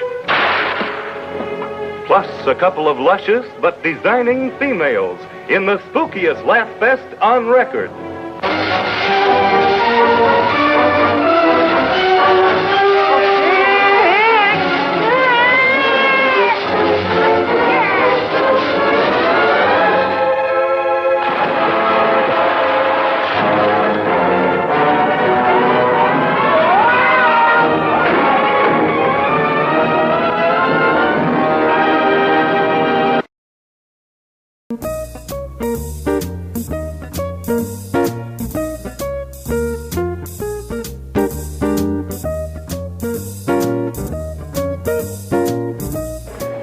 And now it's time for our lucky Reel 7 girl. The girl chosen by you, the loyal Insomniacs out there, to introduce the next reel of tonight's feature and hopefully boost ratings with lonely males aged 24 to 54 in the latter part of our program. Tell us a little bit about yourself, lucky Reel 7 girl. I'm Amy, and I am the co-host of Dark Ride Dracula on YouTube. We travel all around the upper Northeast. We check out dark rides, horror conventions, and anything creepy, and especially monsters. Wow, all the things that make life worth living. Definitely. Wow, and now you're here this weekend for Monster Bash. Yes, it is honestly my favorite convention of all, because not only does it have everything creepy here, but it focuses on my favorite, the classic monsters. The classic monsters. Who's your favorite classic monster? Creature from the Black Lagoon. The Creature from the Black Lagoon. He's kind of a romantic, isn't he? He is. He was just looking for love. He's misunderstood. You know, misunderstood. That's exactly. Just come right on through. Come right on through, folks. We're not professionals. Would you like to introduce the next reel of tonight's feature? Absolutely. Okay, well, take it away, Amy. Now, Cinema Insomnia is proud to present Reel 7. Just come on through. We're not professionals. Right, well, keep going. This will be Reel 7 of the feature presentation, The Brute Man.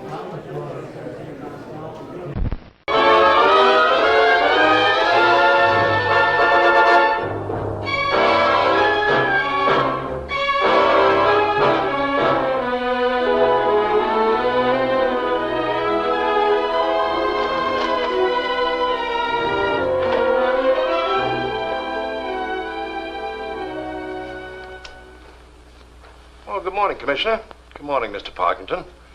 I thought you'd be dropping by about this time. So, you're sitting here playing gin rummy with another creeper murder on the front page of the newspapers. I think better when I'm enjoying my hobby. I'm a pigeon fancier. Now, you listen to me, Donnelly. We told you. I know. You've told me already that you wanted the creeper arrested within 24 hours. Well, gentlemen, he's still at large. Now I suppose the mayor and yourself have decided to take over personally. No doubt you'll have the killer in custody in 10 minutes flat. I'll just let the newspapers know that it's in your lap. Just a minute, Captain. Let's not be hasty about this. You don't mean that His Honor the Mayor wouldn't relish the job, that you wouldn't like to take over? That's beside the point. The entire city is up in arms, and the creeper goes on killing people. Now, I'm a reasonable man, Donnelly. I'm glad to hear it, Commissioner. Now that the pressure's off, I can let you know that we have the first definite clues to the identity of the creeper. Who is it? Yes, who is it? I said clue, gentlemen. When I'm certain, I'll give you the lowdown, and I believe it'll be soon. That's all I can tell you at the moment. Now, if you'll excuse me, I have Gates on a triple blitz.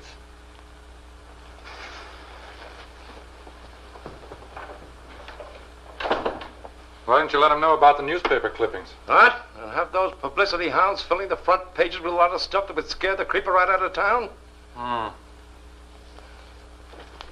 Discard.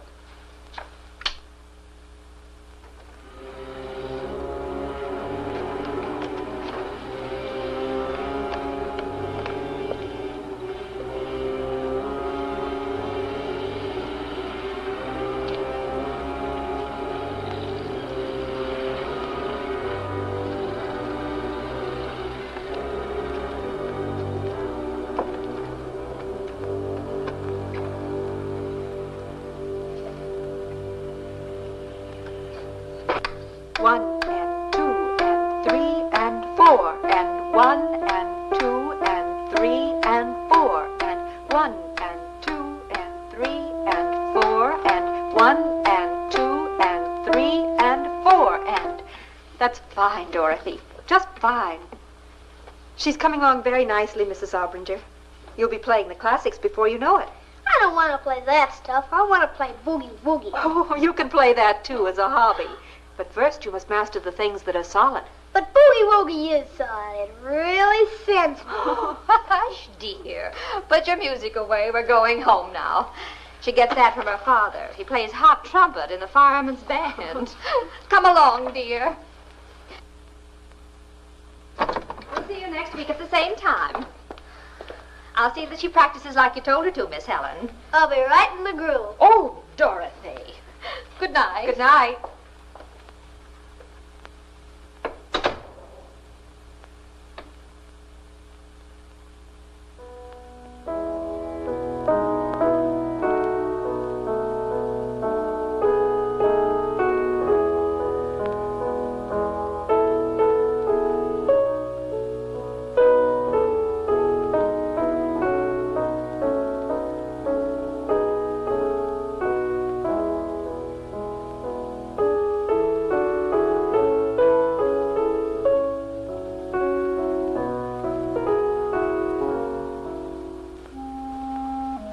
Who is it? Hello? Oh, it's you, Hal. I didn't hear you come in. I didn't knock. Are those men after you again? No, I was listening outside. When those people left, I just walked in. Please sit down. You make a living teaching kids to play. Oh, yes, I managed to get along. It's tough doing that, you being like you are. I love music, and I like teaching it to others. I don't find my blindness too much of a handicap. Won't you ever be able to see? The doctor told me a year ago that there might be a chance if I had an operation. Why don't you do it? It would be very expensive. How much? A lot of money. So much that I don't even think about it anymore. If you could see, you'd... What were you going to say, Hal? Nothing. What's wrong, Hal? Why don't you want me to see you? Are you afraid? Yeah, I'm afraid. But why? You'd know if you could see me. Well, if I'm not afraid of you now, why would I be if I could see you? You would be. Everybody else is. Then it's probably just as well that I'm blind. Don't you have any idea how much that operation would cost? Oh, the doctor said it would be $2,000 or $3,000 at least. I'm going now. Hal, Yeah? if you'd just let me touch your face, I'm sure that...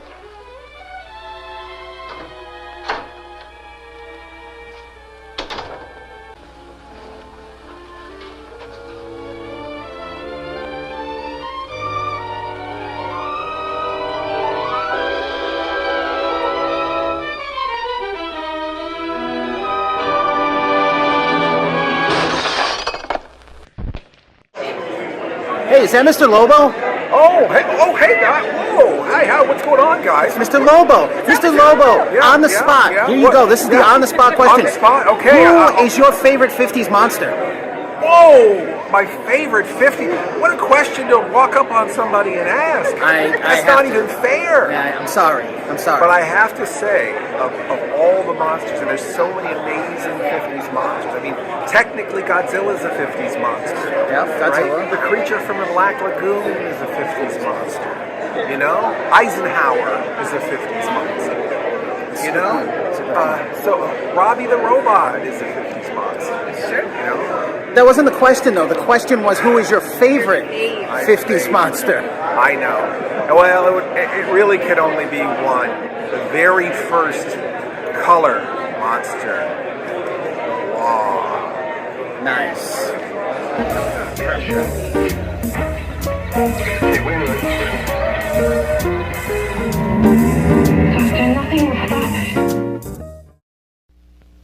The Shogun Warriors. Guy King with rocket boosters. Great Mazinga with rocket launcher. Look, it's Godzilla! Is he friend or foe? You can decide. Wow. Launch his claw. Imagine his breath is a blast of fire. Launch warning! The large Shogun Warriors and Godzilla. They're ready to strike when you are. The Shogun Warriors, Great Mazinga, Guy King, and Godzilla, each sold separately. Accessories not for use with smaller Shogun Warriors from Mattel.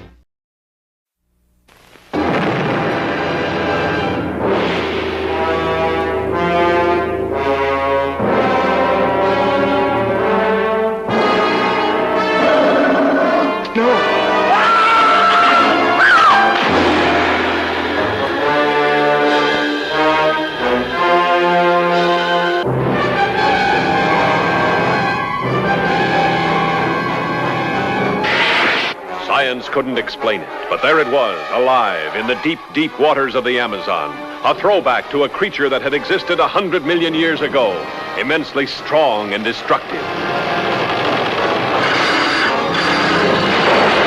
A woman's beauty, the bait that brought it out of its lair. See underwater thrills never photographed before. See titanic underwater battles never dreamed of before in this most terrifying of the science fiction adventures.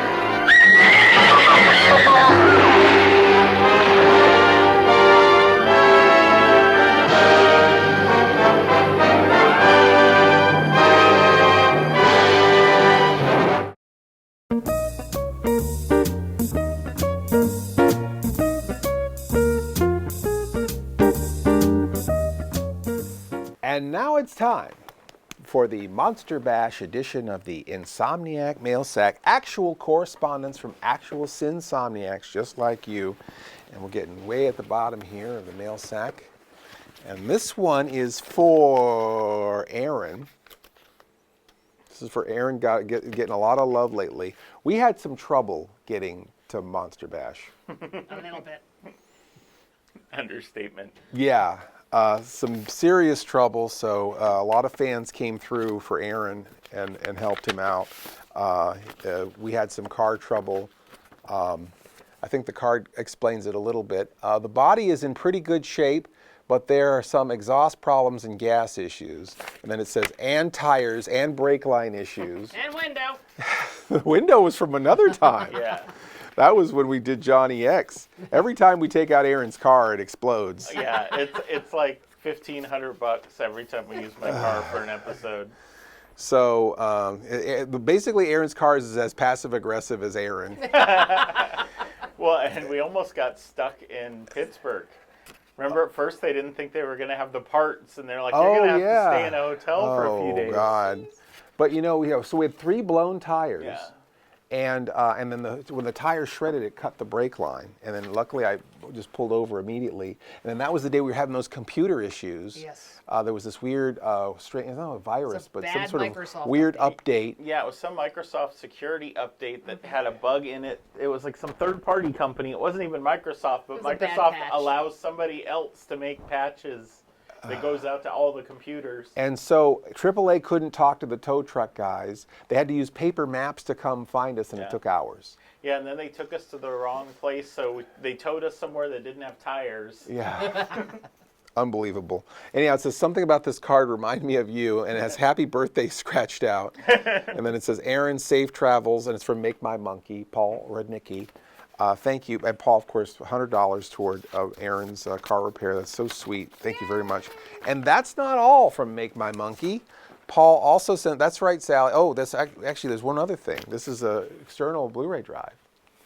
And thank you, Sally. Look at this. The beautiful, lovely monitor stand. Monitor not included. Oh, look at that. This is Vanna White Zombie. Vanna Zombie. Showing off the wonderful monitor stand. Yes, so thank you so much, which Miss Wendy helped build with some help from Aaron. Everybody comes together. Paul did nothing. I watched. Everyone comes together. Yes, you watched. Everyone comes together, but ultimately it's a fan-powered project. You know, people like Paul who believe in what we're doing, and we had a vacuum cleaner come to the studio. Right. Keep on this sucking. Week. So thank you so much. The OSI way. Yes, thank you so much for giving us amenities and items and equipment that we need here in the studio. We couldn't do it without you. We shouldn't do it anyway, but we do. So if you want to send us something heavy or expensive, we're going to give you the address right after the next reel of The Brute Man.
I wish I could be as grateful for that last reel of tonight's movie as I am for all the wonderful stuff that Paul has sent us.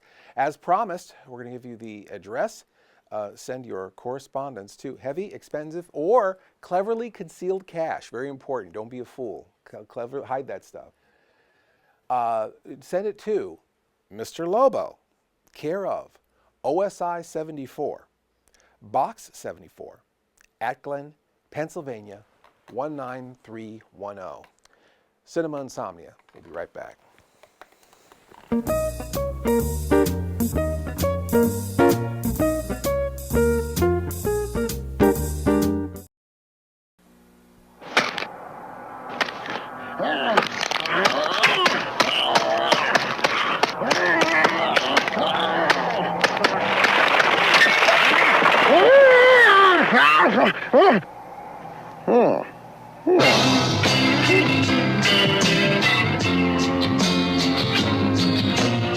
Dear Bick, you're probably not going to believe this, but...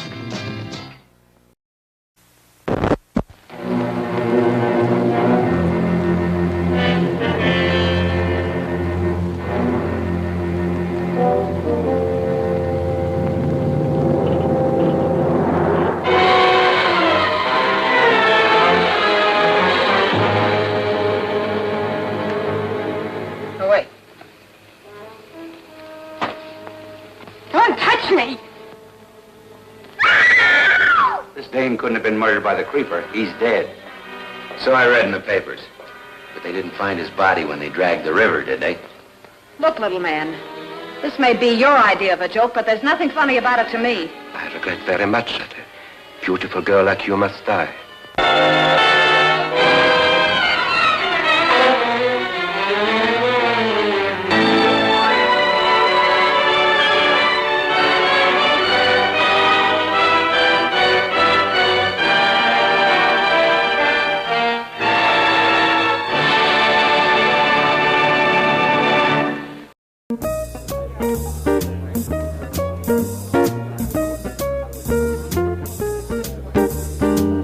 This is Mr. Lobo, and I'm here with one of the legends in the Insomniac community. People are like, who is this Make My Monkey? What does he want from us? It's amazing. You were right there in the chat. You were right there. Those of you who don't know the live stream on Twitch, which you can watch, we're multicasting it now. Absolutely. But this guy is right on top of it with the gift subscriptions and the spending the qubits and helping us out at the studio. It's unbelievable. This is Paul Rudnicki, and is that, I say that wrong? No, that's right. That's Okay. right. Absolutely. Okay. And so anyhow, hello, Paul. How Hello. are you? It's great to see you in person. It's great to see you, Mr. Lobo. Happy to be here. The Monster Bash is nothing like it, right? No, there is nothing like it. People always, the trite thing to say is it's like a family reunion. It is a family reunion. But it really is. You get to see everybody here every year. Yeah. Wonderful. You get to watch all those films. How's your weekend been so far? So far, so good. I was able to get here a little bit last night, and I'm looking forward to spending the afternoon here. Awesome. You finding goodies? Finding goodies. Yeah. Still looking for a couple movies, but I'm sure I'll find them. Yeah, what are you looking for? Night of the Seagulls. Night of the Seagulls. I don't know that one. You don't know that one? No, what happens? Oh, Night of the Seagulls is part of the story of The Blind Dead. Oh. It is one of it's the last film in the Blind Dead series. Does it have an AKA, maybe? It probably has an AKA, Is but this Templar Zombies? it is Templar Zombies. Definitely something worth checking out. Wow. Night of the Seagulls with Templar Zombies. Absolutely. Wow, fantastic. We'll have to check that out. I guess for now we could get back into the Brute Man. Have you seen the Brute Man? Looking forward to the Brute Man. Oh, okay, well he's right over there. Oh.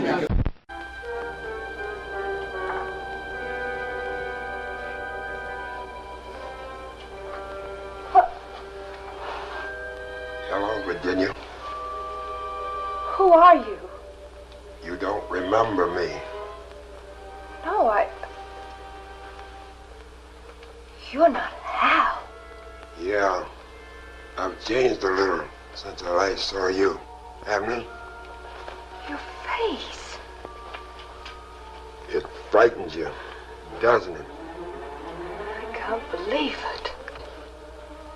This is what you and Cliff did to me. But we never knew. Yeah, you're afraid of me, just like all the others. You've even got a detective outside now to protect you from me. They insisted on guarding the house. They told us you were the creeper, that you'd killed all those people. Joe and Professor Cushman and the others. I need some money. A lot of money. I'll do anything I can to help you. But we don't keep very much money in the house. Cliff's doing all right for himself. You've probably got a lot of jewels. Good evening, Mr. Scott. Hello. I'm sorry you have to stay out here. Well, that's all right, sir. It's my job. Good night. Good night.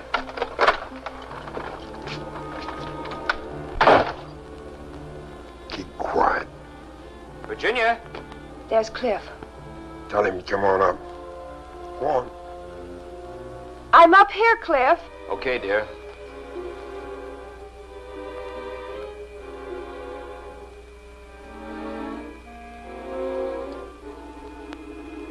Hello, darling. What's the matter? Hello, Cliff. It's Hal. Hal? Yeah, it's been a long time, Cliff. I don't blame you for not recognizing me. Cliff, they were right. He is the creeper. He killed those people. But why, Hal? What happened to you? Look at my face.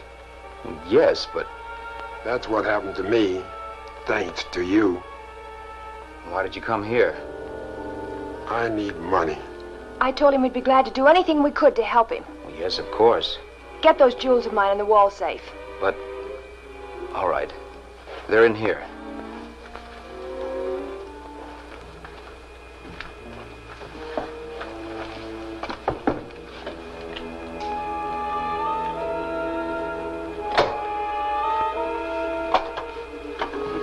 I'll take it. But it's locked. I keep the key in the desk drawer. I won't need a key. But Hal, there's personal papers in it. Things of no value to you, but very valuable to me. I'd like to keep them if you don't mind. Okay. Unlock it. Remember, I'm watching you.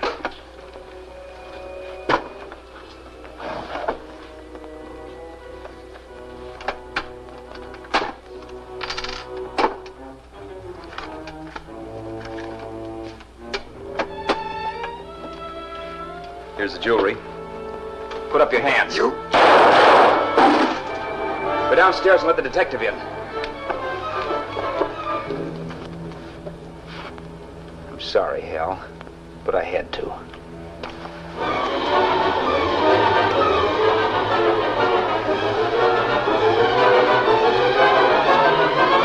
Mr. Scott! Mr. Scott!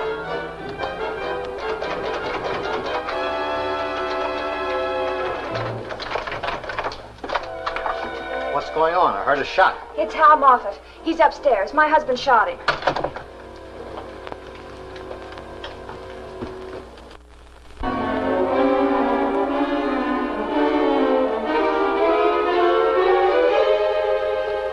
Cliff!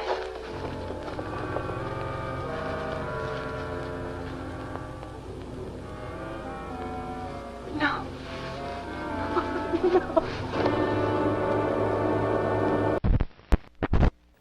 This is Mr. Lobo, and I'm here with Tom Crone, cartoonist, illustrator, editor, publisher, slave to Monster Fink. Yeah, right. He's the I'm big his servant. boss. Yeah, he tells me what to do.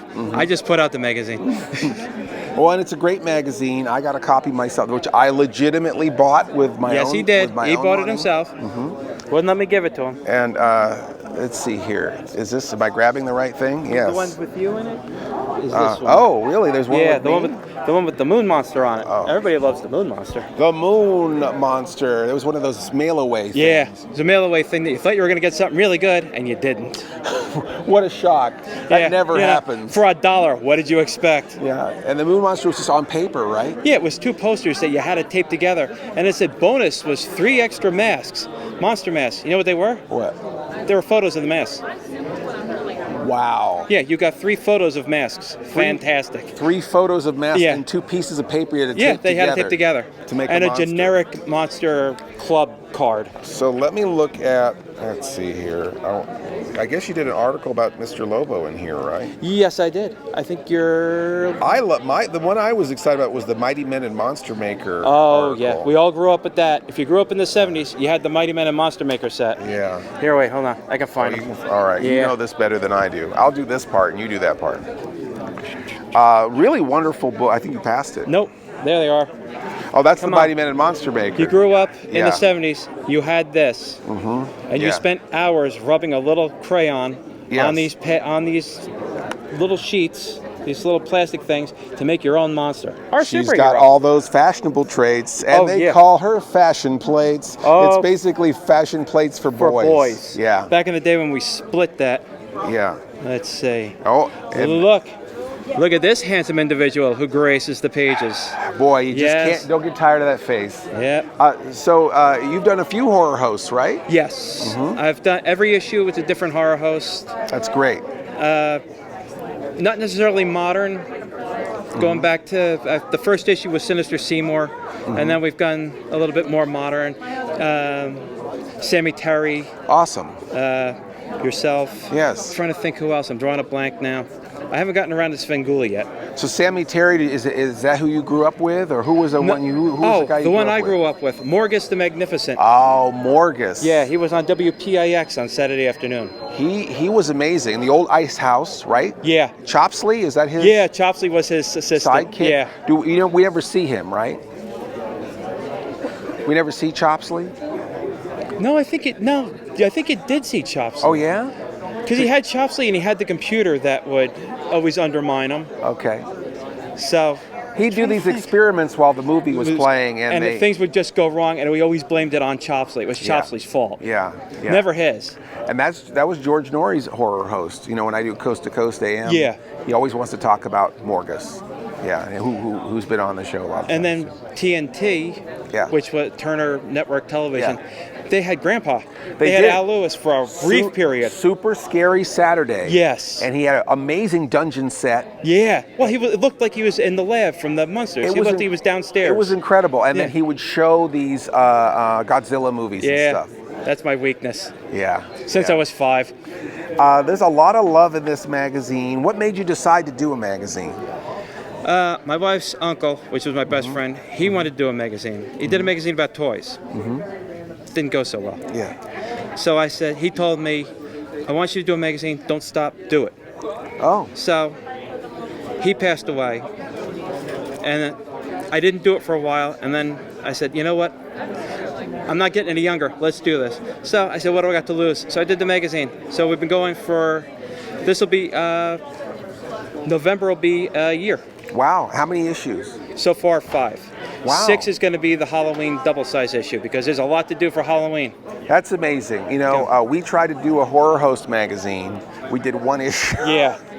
It was an amazing issue, though. Yes, it was. But very few can get past 3. I know. So, fortunately, I said to myself, if I make it a year, I'm happy with myself. Yeah. So. Well, congratulations. Thank you. We love your work. I love your artwork. Thanks. I think it's amazing. Yeah. I started drawing again. Yes. I don't see your patches or anything here. Oh yeah, they are. Yeah. So this is a back patch done by Tom here, and this is the Serial Monsters. Yeah, only done scarier. Yes. Yeah. They weren't scary enough. Yeah, so. They were a little scary in a different way, though. Yeah, a little bit. But so made them a little bit more, palatable. Yes, very cool. So. Awesome. Love your work. Thank you. All right. Well, thank you, Tom. I really appreciate you, and we've collaborated in the past. Maybe there'll be more collaborations in the future. Just drop anything you need. Drop me a line. Awesome. The future, where you and I will spend the rest of our lives. Yep. Thanks so much, Tom. Thank you. All right. All systems ghoul.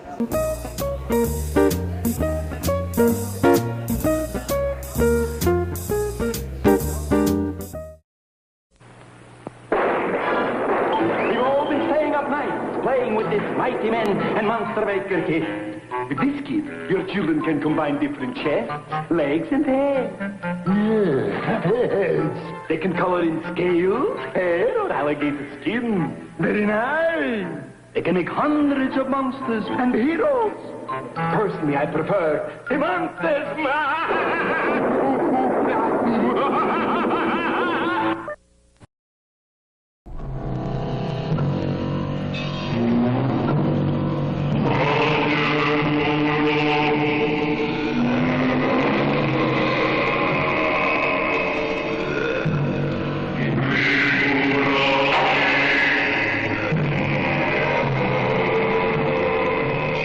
A new terror fills the screen with horror. The Night of the Seagulls.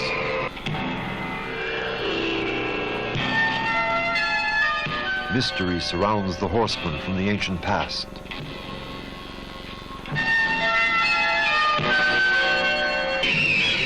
The Night of the Seagulls.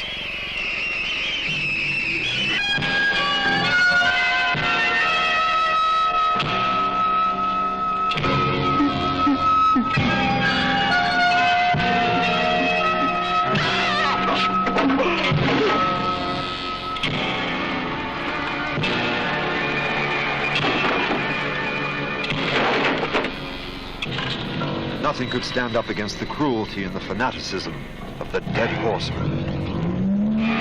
Directed by Armando de Osorio, a Pro Films and Ancla Century Films co-production. The Night of the Seagulls.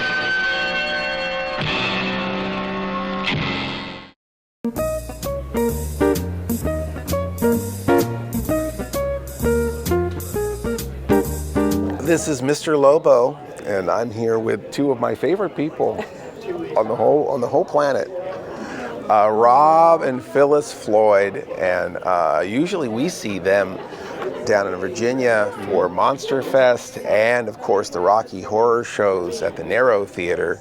Creatures of the Narrow billboard there for come down and see probably the best Rocky cast you've ever seen. And it's just a lot of fun. You guys do up everything great. We like to have fun. And Rob, you're a talented guy. You got all these your things that you've drawn and rendered and sculpted and made and stuff. Things you got wood burnings and all kinds of things and all embracing the stuff we love. And all the stuff that makes life worth living, right? Exactly. Monsters and aliens and superheroes. Oh my! Yes. Girls in silver bikinis and all sorts of stuff. You guys have, obviously, how many other than Monster Fest, you come all the way out here and do Monster Bash, which is how many times have you done the Bash now? Four or five, something like that. Yeah, 4 or 5. 4 or 5 times. Yeah. And what keeps you coming back to the Bash? Well, you, of course. We all came together. And in addition to that, it's just a good feel to the convention. It's like the way our Monster Fest, I've always said this is like Monster Fest on steroids. It has that kind of community, family feel, and it really does. There's lots of cool stuff, classic Monster merchandise to buy, and it's great place to get stuff. Yeah. And it's a laid back, relaxed. It's not a real pushy like a autograph show. Even though they do have some celebrity guests. They do. They do.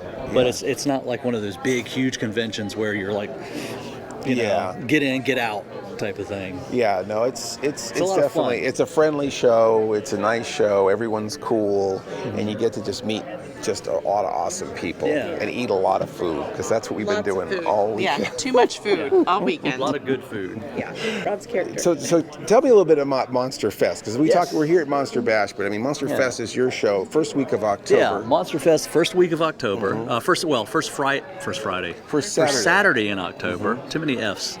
October 5th. It's a free one-day horror event, classic monster event. This is our 20th year doing it. And still free admission? Still free admission to get in. We have over 60 tables of dealers there. Horror host, This guy. I love it. And Dr. Madblood, our local Tidewater horror host, will be 50 Legend. years next year for him. Legend. Is supposed to be there. We're going to show Virginia Creepers during the day. Awesome. The documentary on Virginia horror hosts. Hosted by Mr. Lobo. Yeah, maybe a host will host it. We'll host it. I could host myself The host hosting hosting, it? hosting it. Wow. I mean, has that ever been That's done an before? inception. I don't know. I think we might create a wormhole. You heard it here first, It's a folks. paradox. Wow, We're incredible. in trouble. We have a Mr. Fang in the Dark Tones, a rockabilly horror band will be out front. We'll have a food truck out there. Maybe the Ghostbusters car will be there. We're going to be filming an episode You're going to there. be filming an episode. Yes. Sally is going to be there, I Sally. believe. Sally Sally will the be zombie there. Princeton cheerleader. Vice will be there. The Miss Mittens mobile will be there. Yeah. So it's going to be a Yeah, big it's just going to be a blast. Yeah. And we're going to go out for Mexican after. See, it's all about the Mexican food. All about it, yeah. Do you know Chips and anything salsa. about Rondo Hatton? Anything to say about Rondo? Yeah, I know about Rondo. Yes. I know who Rondo was, yes. We have been nominated for many awards and never won. And never once a Yeah. Rondo. I know somebody that did win one. Yeah, who's that? It was on the tip of my tongue a minute ago. We'll think of it. Yeah. We'll think of it. Well, why don't we go back to Rondo Hatton in tonight's feature, The Brute Man. Thank you so much, Thank you. Rob Thank and you for Phyllis. having us. You're wonderful. Are we going that way? We're going this way.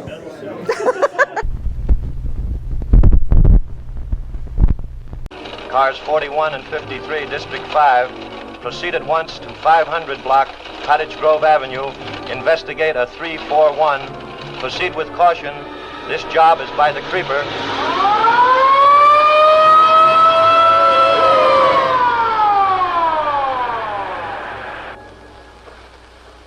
There's another one. Oh, yeah. He's been hit all right. Now, maybe he's been hurt badly enough to slow him up. Captain Donnelly? Yeah. We just got a flash on the radio. They've traced him to the tenement district, over by Grant Avenue. Oh, maybe. Hey, you know what I think? Yeah, I know.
Helen, Oh, Hal, you startled me. You came in by the fire escape. Are you in trouble again? no. I've got something for you. What is it? This stuff will bring enough for that operation. Where did you get these? Hal, you're hurt. I'm all right. You have that operation right away. Hal, wait. I'd like an appraisal of these jewels.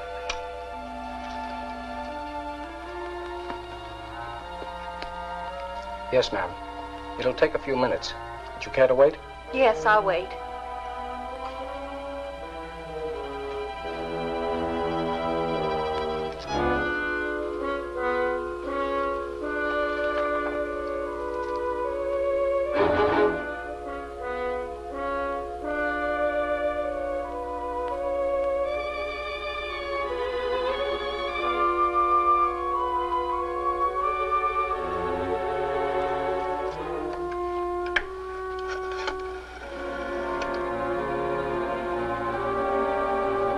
Alfred, get me the police. What did he say when he gave you these jewels? He told me to sell them and use the money for an operation on my eyes. Didn't you think that was a little funny? I started to ask him about them, but he left before I had a chance. Don't you realize you can get yourself into a lot of trouble protecting a criminal? A criminal? Well, I think you can call him that. I can't believe it. Didn't you know the police were after him? No. Not even that first night when they came to your room? I thought they were just some men. He never told me. No. No, I guess he wouldn't. I knew he was in some sort of trouble, but I didn't realize it was with the police. What has he done? Murder at wholesale. He happens to be the creeper. The creeper? Maybe you'd better sit down. He was so nice to me. I just can't believe this about him.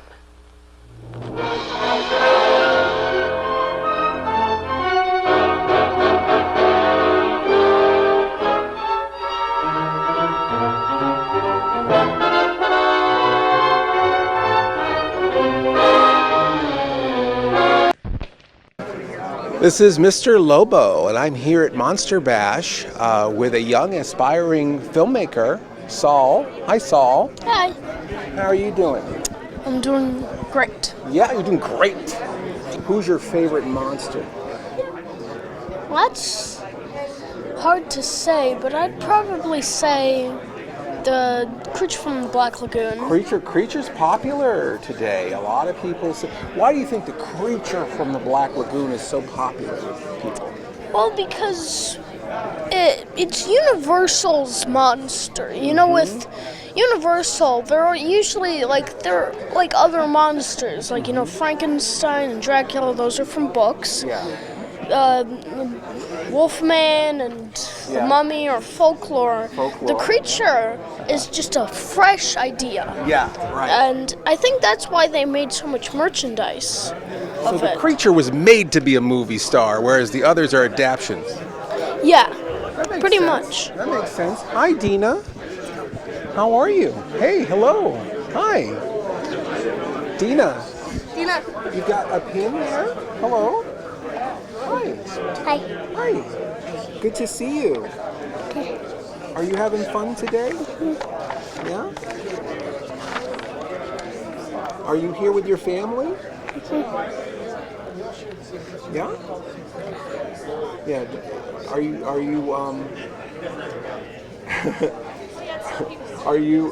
did you watch any movies? No. You gotta speak a bit louder. Yeah. Yeah, you watch the movies. Yeah. What kind of movies do you like?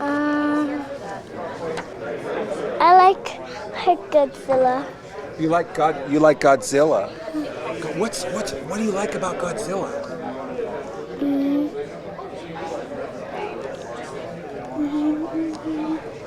Yeah? That's how I feel. You ever see me on TV? Yeah. Do you like Svengoolie or Mr. Lobo? Do you like Svengoolie or Mr. Lobo? Mr. Lobo. You gotta speak louder. Mr. Lobo. Mr. Lobo? It's okay if you like Svengoolie too. You can like us both.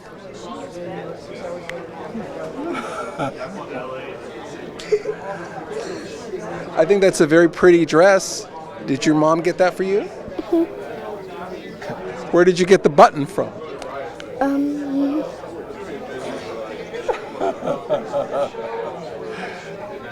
Hi, Sally. How are you doing? I'm good. Are you having fun this weekend? I'm having a lot of fun. Did you find something interesting to look at today? Yeah, I'm really interested in the House of Frankenstein movie. I'm excited to go see it. House of Frankenstein? So have you seen that before? Yes. So is that a favorite? Yeah, definitely. We're going to. Okay. Is this your horsey? Pony? Really pretty. You want to say hi to Aaron? Just wait. Can you wave to him? All right. Well, thank you, Dina. It was great talking with you. You want to say goodbye? Bye. All right, bye-bye. We'll see you. We'll see you. Thank you, Sally. Thank you, Dina. A couple of Rabbi Joe's kids. Adorable, right? Cinema Insomnia will be right back.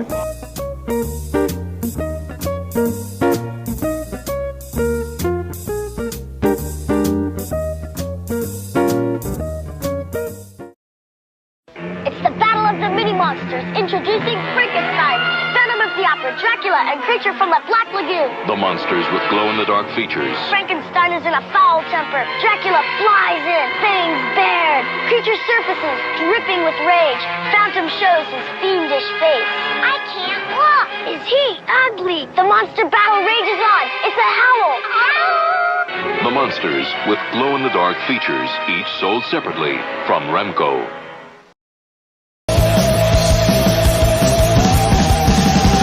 Just like the kisses, feel so good inside. This kick never misses. I like to really feel alive. Baby, I'm your chemistry man, yeah, and nothing really does it like the neutron can, yeah.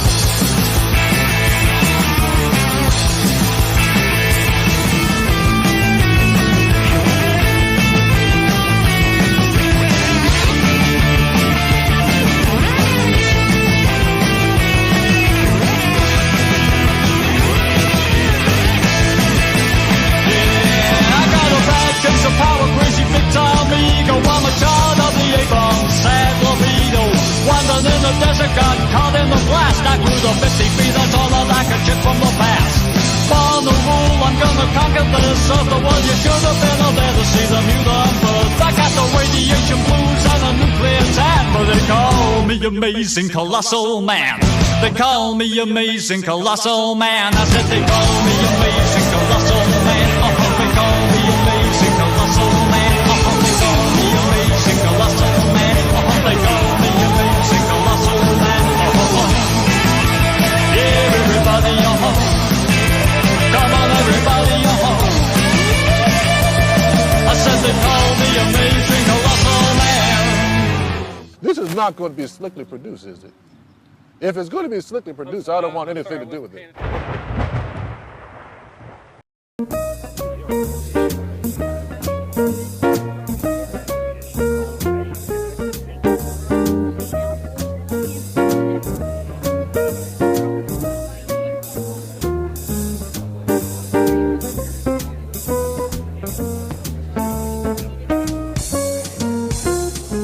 This is Mr. Lobo, and I'm here with Rabbi Joe. Oh, it's always so great to see you and your beautiful family roaming around. Yeah, they might pop up here somewhere. I don't know. There's so many of them, you might not. It's incredible. How many kids do you have now? Oh, we say Kanina Hara. We don't want any evil eye on it. We have seven. I think that's about it. All their names, real quick. Faith. Uh-huh. Rosalind. Yes. Sally. Uh-huh. Solomon. Saul. Abraham. Moses. And Dina. Dina's the youngest. Dina's the youngest, and she is a big insomniac. She is. Yeah. She is. I asked her if she liked Svengoolie or Mr. Lobo better. She said she liked Mr. Lobo. There you go. Well, sorry, Svengoolie. Yeah. Dina's on our team now. So how many bashes have you done? This is the 10th year. Wow. We started coming in 2014 because Joel Hodgson was here. Right. We had that was your first. And we met you here, and because I remember we saw a documentary that you did for Mystery Science Theater before that, and my wife said, "Who's this guy? He has nothing to do with Mystery Science Theater. What's he?" I said, "Well, that's Mr. Lobo. He's a horror host. I knew who you were." And I was like, and she was like, "He doesn't belong on this documentary." I said, "No, he's cool. He's okay." And then she met you, and you said something about you doing a Criswell act, and then she said, "Oh, okay, he's cool now." So the Criswell thing, the Criswell thing was what made Millie say, "Yeah, you're okay." Well, that's good. I love her. I think she's great. Oh yeah. So now I don't think we've missed a year since then. We've missed We've missed occasionally October bashes. Yeah. But It's hard to do 2 a year sometimes. Yeah, but especially Jewish holidays come out sometimes in October. This year we're lucky that it's actually November after all the Jewish holidays, and that this show there's a 3-week period of mourning. This one is just before that. And then Ohio is just after that. Oh, okay. So it's just this year's Monster Bash schedule is just perfect for excellent. our liturgical schedule. Fantastic. So we are here now, and then we'll be back in Ohio, God willing, and then we'll be back in October. And we were sad that you weren't here in October because it was a big robot monster. And I think Gamera. So you had all of your. You would Robot Monster and Gamera. You would have hit a bingo card if you would have come here. But it was a nice show, and I got my Rondo award there. So now we're in the same club. Now we're both Rondo award winners. Rondo, or did you get your 4E? I mean, not the Rondo, the 4E. You're right. Like you got a Rondo. I did not get a Rondo. Okay. I did not get a Rondo. I got a 4E you got award. the 4E Lifetime So Achievement now we're Award. both 4E winners. That's right. And you don't edit these shows, so you got my mistake in there. That's okay. Which is fine, but we'll get you Rondo somehow. We're both 4E winners, and hold on a second. Okay, here you go. Oh, here's the Rondo. Now you see, you're not a liar anymore. Well, now I you just got made a Rondo. mistake, but so I get to hold the Rondo, but I have a 4E, and the 4E actually looks a lot nicer than the Rondo, to be honest. I work in the prison system, so I'm just always getting people in trouble because that's. I love that, since you're Miss Minton's rabbi. Right. I think it's nice that you take some time out of your schedule to come on the show every once in a while. Oh yeah, no, it's a lot of fun, and I appreciate you inviting me. So that was I enjoyed visiting your studio, and we did that one live stream the last time I was in the area. Well, not last time, 2 times ago. You weren't there last time I was there. You were out in California. I love the fact that you're on the live streams too. All right, well, thank you so much. Thank you. It's God always bless fun. you. It's always we're fun gonna go into this movie. Okay. And again, thank you so much, and thank you for always coming to Monster Bash. It always makes it official to see you and your beautiful family walking around. We love seeing you, Mr. Lobo. It's like it's always great. All to see you, see Aaron, see Sally's over here incognito. So I don't know. It's like, she's just neato. Yeah, and that's the thing. My grandma was a nurse in Hollywood. Yes, and she went. Marilyn we will Monroe. get back into the movie, I promise. We met Marilyn Monroe. She met Marilyn Yes. Monroe. We have a dress-a-home that belonged to Marilyn Monroe. Wow, that's amazing. She met Clark Gable. Wow. She met Dorothy Lamour. Wow. Well, big stars.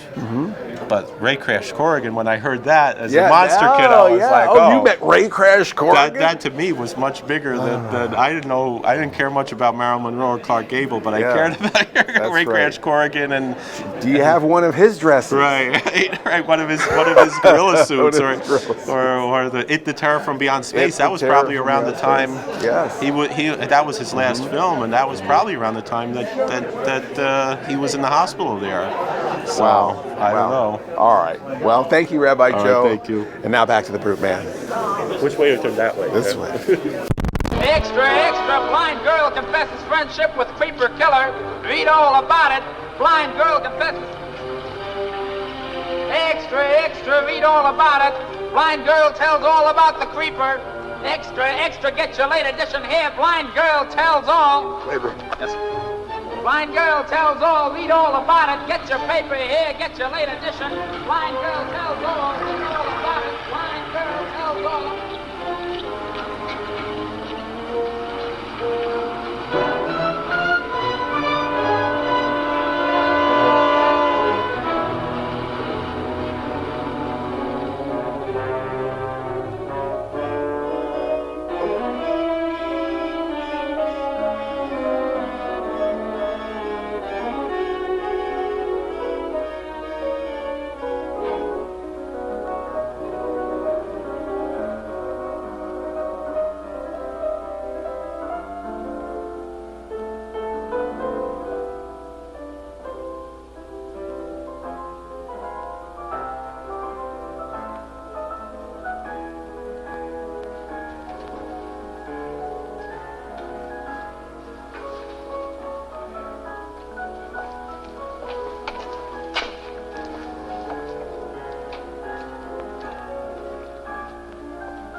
That was a fine thing you did, Miss Page, helping us trap the killer. I wonder how he feels about it. He trusted me, wanted to help me. Don't let it get you. His mind had snapped. After all, he was a psychopathic killer. And by the way, I have some news for you. I've been talking to certain people, and they think you're going to get that operation. Oh, wonderful. You look tired. Why don't you, may I see you home? Oh, thank you.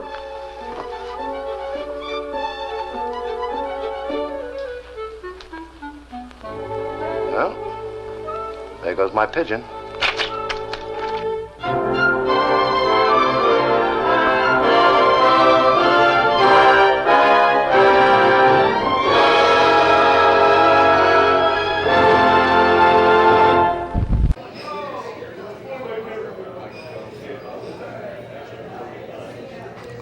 Well, that's about it for the Brute Man, and that's about it for Mr. Lobo, and that's about it for Monster Bash.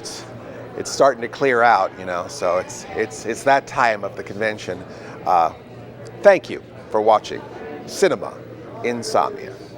Oh, thank you for watching Cinema Insomnia.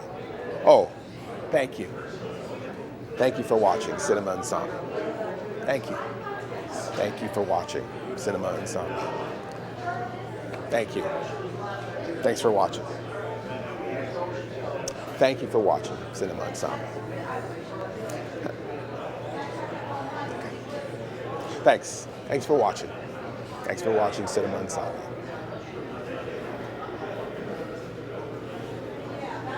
Thanks for watching.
Dang it! Oh, hey, Miss Mittens. Where's Mr. Lobo? I thought he'd be back already. You see, I wanted to show him my new mask. What? What do you mean he's still in Pittsburgh?